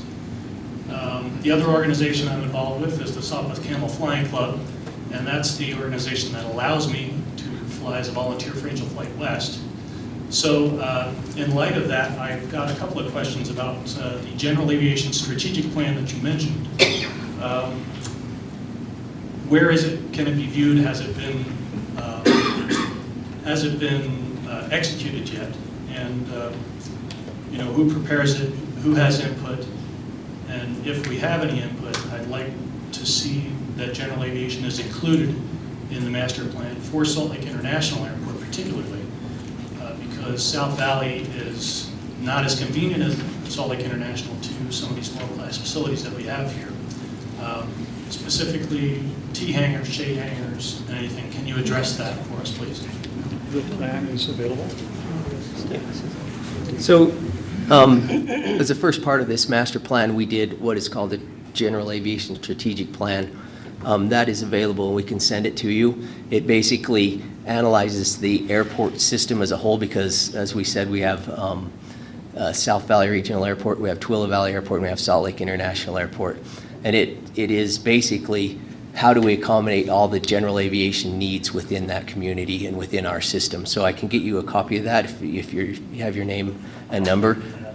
There also is a component to this master plan, the Salt Lake International Master Plan right now, which will deal with general aviation facilities. We'll have it'll be part of a public hearing in the future. And then as a planner, I don't have very up-to-date master plans for South Valley Regional Airport and Tooele Valley Airport. And as I've told Bill and the RS&H team and the FAA, that I fully intend to roll like day, you know, in a year, we finish this plan, the next day we start master plans for both facilities. So I guess the overriding question is the plan to kick general aviation out of Salt Lake International? No. Or will we always be part of it? You'll always be part of the master plan. General aviation will always be accommodated within every airport of the system.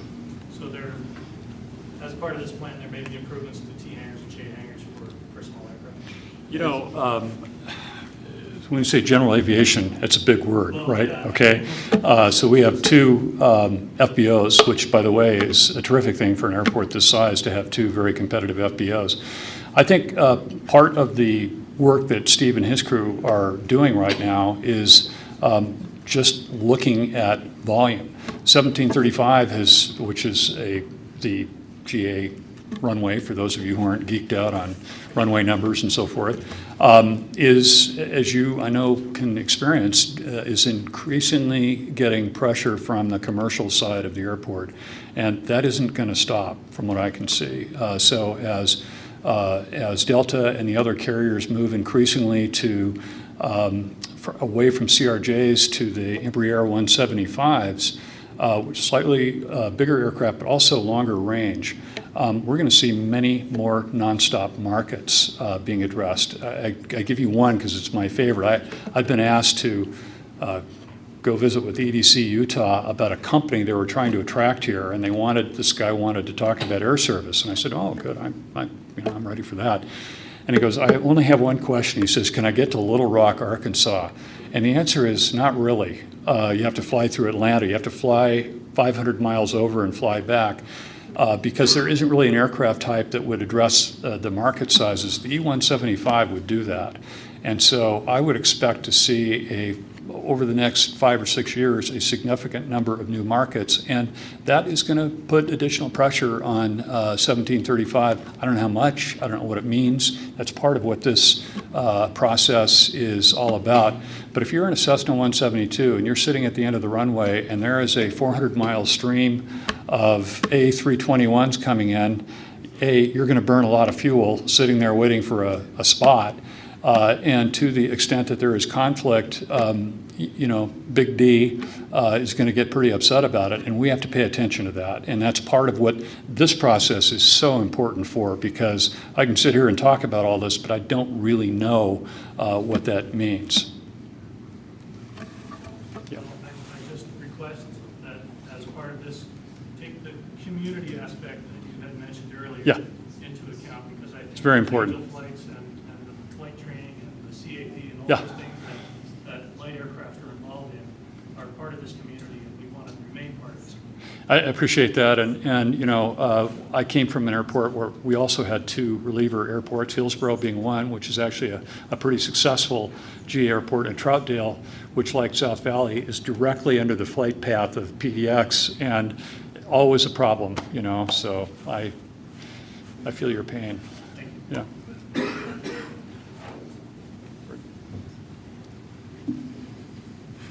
Hi, I got a question for you. In all of your explanations there, I noticed on the ALP, Steve, that you presented. Airport layout plan. Yeah. I'm an accredited airport executive. I got 40 years in the background. I've been teaching for Embry-Riddle for a number of years, airport planning being one of them. One of the things I've noticed is you're still showing the westernmost runway, which you guys call 34 Prime, which is going to be where the International Center is. That's still on the plan. Plus, you mentioned the weight penalty we had to carry for when we have a high pressure altitude in the summer for these flights to Paris and a few others. There's still, that I noticed on there, the 3,000 or so foot extension to the center runway, 34 right, 16 left. Now, one of the things I've experienced and one of the things I've been teaching is anytime you shift operations around that definitely impacts your noise exposure map. Okay, the case in being there were 2 cases in Seattle when they opened the new runway. When they opened that parallel runway to keep people from landing on Taxiway Tango, by the way. Which happened once. Yeah, which happened way, way too often. But the issue is it's not so much the fact that it's noisier, it's just more people perceive it as a problem. We all know airports have to get along as neighbors in the community, noise being the biggest issue. Is there any thought if that thing out there does go through, you're going to have to redo all of your noise exposure maps. And if we lengthen the center runway, 34 right, 16 left, we're going to have a different impact on the local communities. So are we going to have to redo any navigation easements or anything like that? And being as it's going to be multi-jurisdictional, you're going to involve Davis County, a few other things, it's going to be a political football, just like the inland port, which I'm glad you addressed, because that's one of the things there that we're looking at here. There'll be, and the fact that you've alluded to, yes, the industry is changing. You're going to bigger and bigger airplanes. Stage lengths are increasing, which means bigger aircraft are coming in. And sometimes the A380, which you told me, Brady, it would never happen here, because I was at your desk, and I laughed when it did happen. My bad. Yeah. Yeah, I said it will happen. It's the pilot in command who decides where they're going to go, and they did land. But anyway, is there any outreach or thought about that? Because it's going to be a big problem. Just think back of the Northern Utah Airspace Initiative a number of years ago, where they were going to move the downwind leg out over to the east, and boy, that got shot down. Even So to though speak. people out there that live there wouldn't even have probably seen or heard the airplanes. So, and it's a political problem. So this is probably going to be 10 or 20 years worth of work you're going to have to do. Neither of us will be around to see it. But Yeah. I'm just wondering what you're planning on doing So about that. you'll notice that Bill is talking about the airport layout plan that was shown. You'll see that in these presentations that we've never shown that runway. And the reason that we've never shown that runway is we're not that far in the master plan process. I will tell you this, that when Mr. Wyatt came in and we started talking about the master plan, he said, here's the thing that I want. Here's the thing that you have to do. And you have to squeeze every bit of capacity out of this that we can, because we want to put that runway way far out in the future. The person who replaces me's replacement, the reason that it's shown on the ALP is because I've been mentored by pretty visionary planners who set up the airport to look like this. Yeah. And I want to be able to collect and start purchasing land and things like that. So in 40, 50 years, is that's the time frame that I'm Which we're hoping. doing. Well, in another area, the confliction between 1735 and the center runway, You're right here. Yep. having been a controller You're, for you're 20 right years. there. it's a You're dead confliction. on. This is a guy, so Bill has worked at the airport. He knows airports inside and out, and he knows the Salt Lake International Airport inside and out, so that's a very insightful comment. In the next phases of the master plan, the next public meetings, what you're going to see is you're going to see what we're going to try and do, as is listed as number 5 here. We're going to try and look at alignments and what we could do to squeeze capacity out of this, because as I talk to people in the community, they always tell me that we have 2 primary runways that are commercial, and then we have the general aviation runway. So as operations grow, we want to gain as much capacity out of the existing airfield, and we do everything that we can to the existing airfield without going into Yeah, but this from an runway. operational standpoint, Yep. You're And still so- not going to be able to run triple simultaneous with that runway. It's And still- those are the things that we'll be looking at. And as far as the noise and extension of runways, I mean, you're looking at a full environmental assessment process. So, thank you. Yeah, I had a question back there. Thank you. Thanks also for this great presentation on what is clearly an amazing project. As someone who has long experienced the long lines of restrooms in airports, I was really pleased to hear that you are addressing that by expanding facilities and making them more accessible, especially for people who are in a hurry. I also noticed, though, however, you only referred to male and female restrooms. And I wonder whether you have plans for gender-neutral restrooms. And I really am not speaking, really Right. asking about single all-gender restrooms, Right. which some airports have, often Family. inadequate to You bet. provide accessibility. So there is, I'll try and describe this and hope you can get the visual on this. As you walk down the concourse, every 300 feet, there will be a node where there will be a bank of restrooms across from food, beverage, and retail. And I can say this because I didn't really have much to do with it. It was very thoughtfully designed. And the bank of restrooms will include a men's restroom, a women's restroom, and then what we characterize as a large family restroom. There is no prohibition on who can or can't use it. It could be someone in a wheelchair, for example, although both women's and men's restrooms are fully wheelchair accessible. It could be a mom traveling with a toddler who just wants to be able to shut a door, and so I think those are facilities that would accommodate a wide range of needs, and that was sort of the intention. And those are large, not just a single. No, they're large. They're rooms. I'm guessing they are 10 by 10. They're substantial. Excellent. Thank you. Mhm.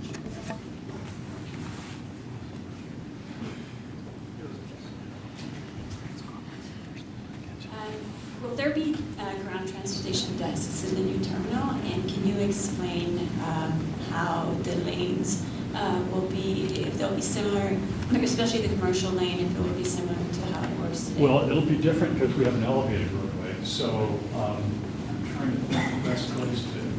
Here's the elevated roadway, and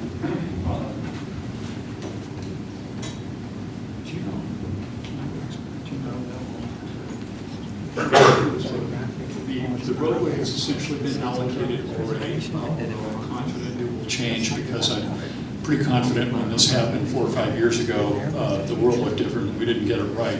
But there is, I would say, well more than double the space on the roadway that currently exists, because not only because it's elevated, it's also much longer if you consider the base of the terminal.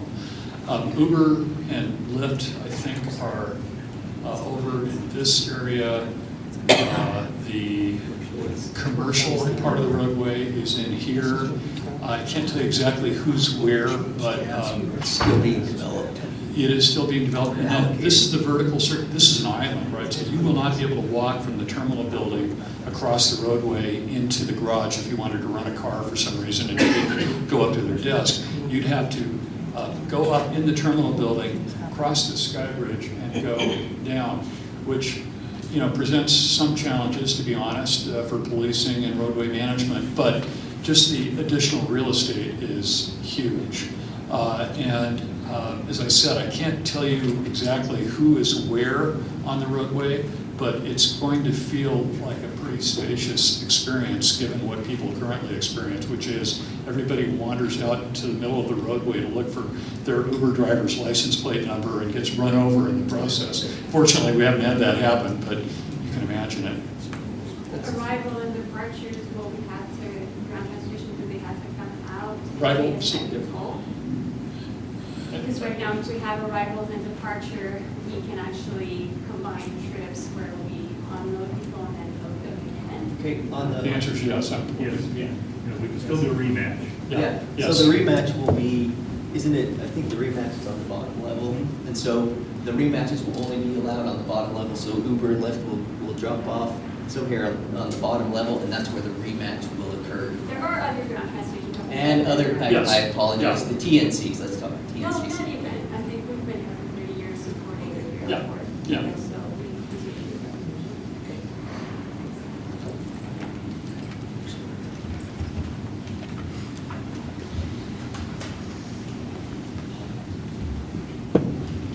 Thank you.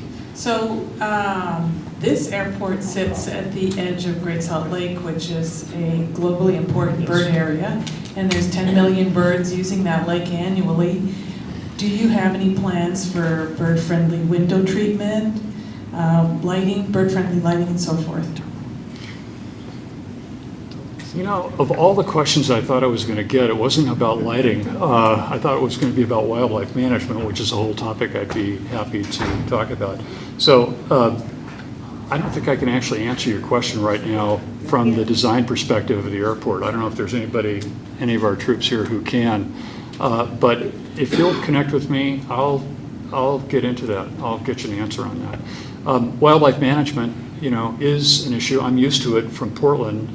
We're in the Pacific Flyway, and it's not something that most people think about when they think about airports, but it's terrifically important. We have what I would characterize as a largely non-lethal wildlife management program, but the FAA, and I don't know if you know this, is on the verge of vastly expanding the responsibilities of airports and airport sponsors, which in our case is the City of Salt Lake, which has, I came from an authority that had no authority beyond its boundaries. The City of Salt Lake does. And I think those of us in the airport world are all still scratching our heads trying to figure out what this means for us, because it's an immensely challenging and difficult assignment, yet it is a fundamental piece of aviation safety, obviously. And so we tend to discourage habitat if we can on the airport for obvious reasons, but I'm not anxious to have to get too far beyond the borders of the airport.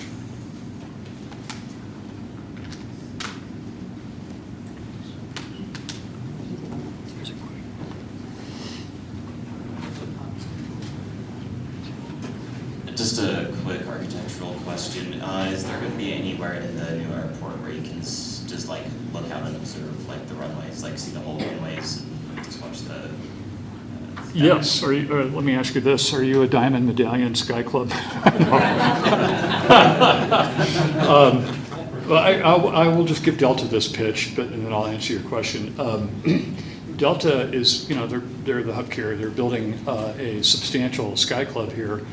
And this is not long after I arrived. They came back and said, let's see, it's 18, the current one is, if you've been in it, is 11,000 square feet, and it's a mob scene.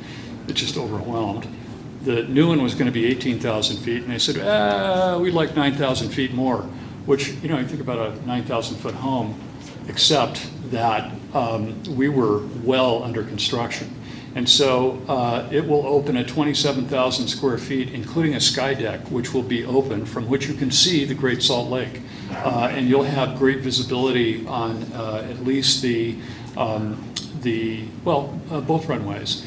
The large, the Plaza area, and you can't really see it in this rendering, is going to give you tremendous visibility into the taxiways and runways. There is not going to be a general public outdoor space, but with 45-foot windows and really 275-degree views, you're going to have quite a different experience than you do at the airport today, where you're basically just staring at another concourse somewhere.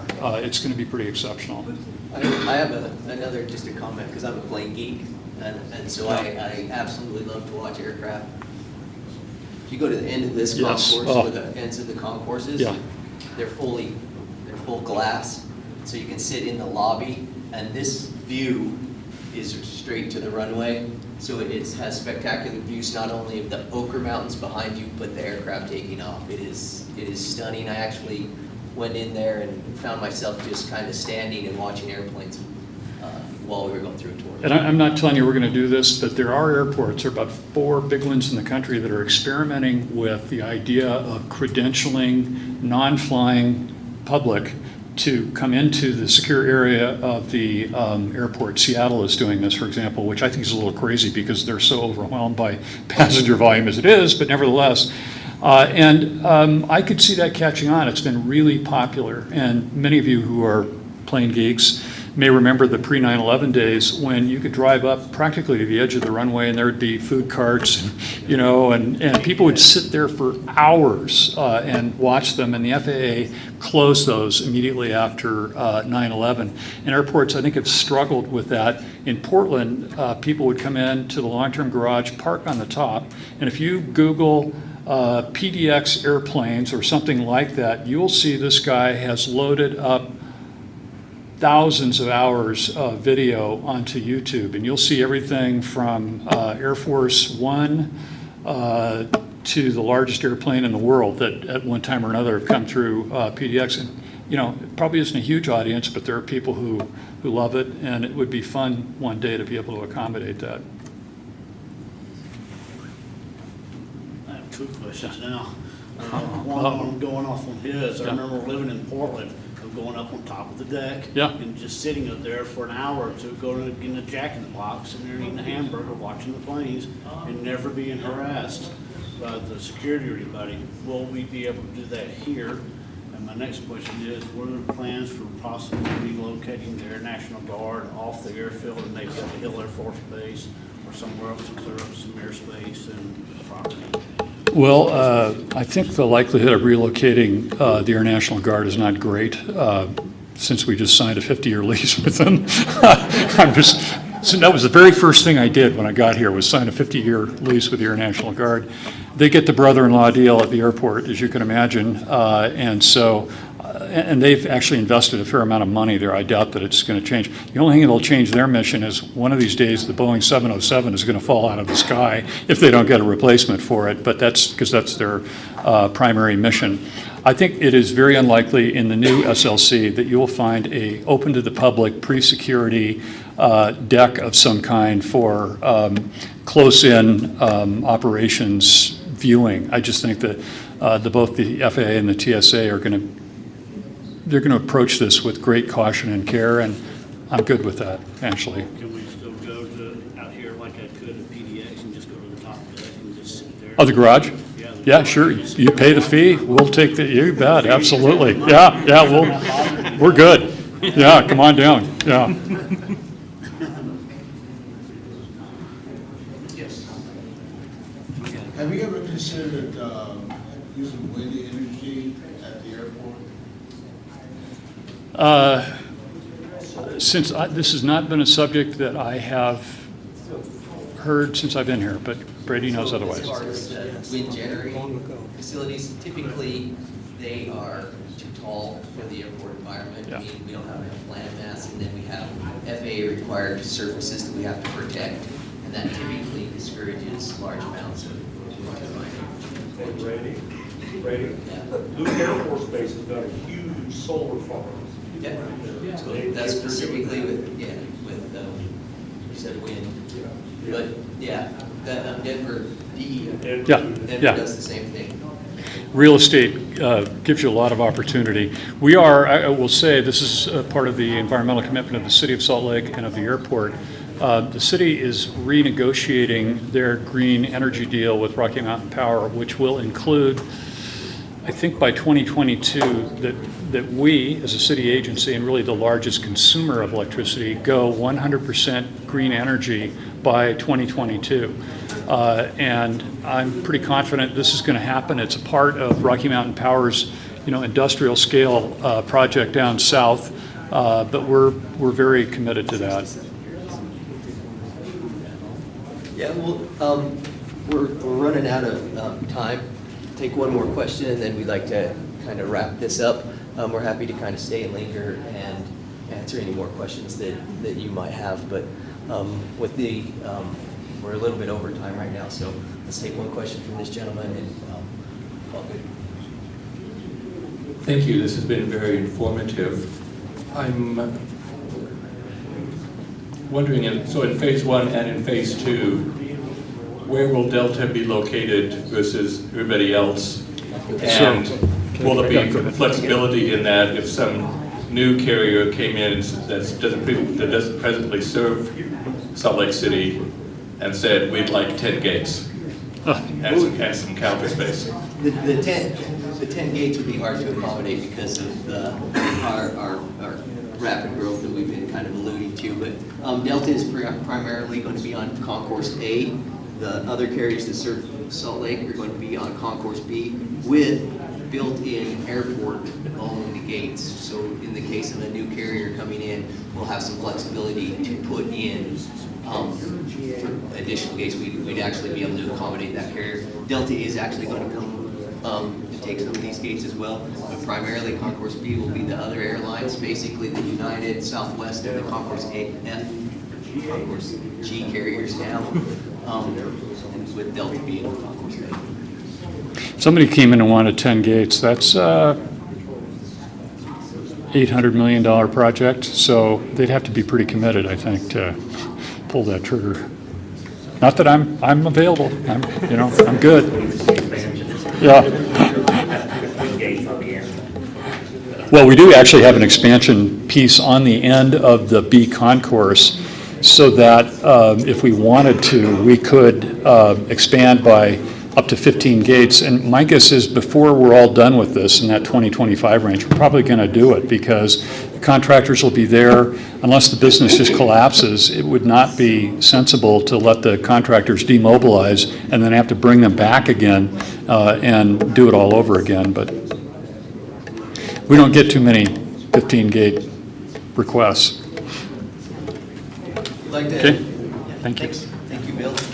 Thank you all for attending this public I don't know the meeting. details on your new The next terminal. public meeting will be held sometime in late fall, December, maybe January timeframe, first of next year. That meeting will be covering kind of a fun subject for planning, and we're starting getting into the facility requirements. That's when we get into the runways, taxiways, and things like that. So really appreciate you guys coming. If you have any questions, there was a link, or give us an email. We'll be more than happy to answer some of your questions.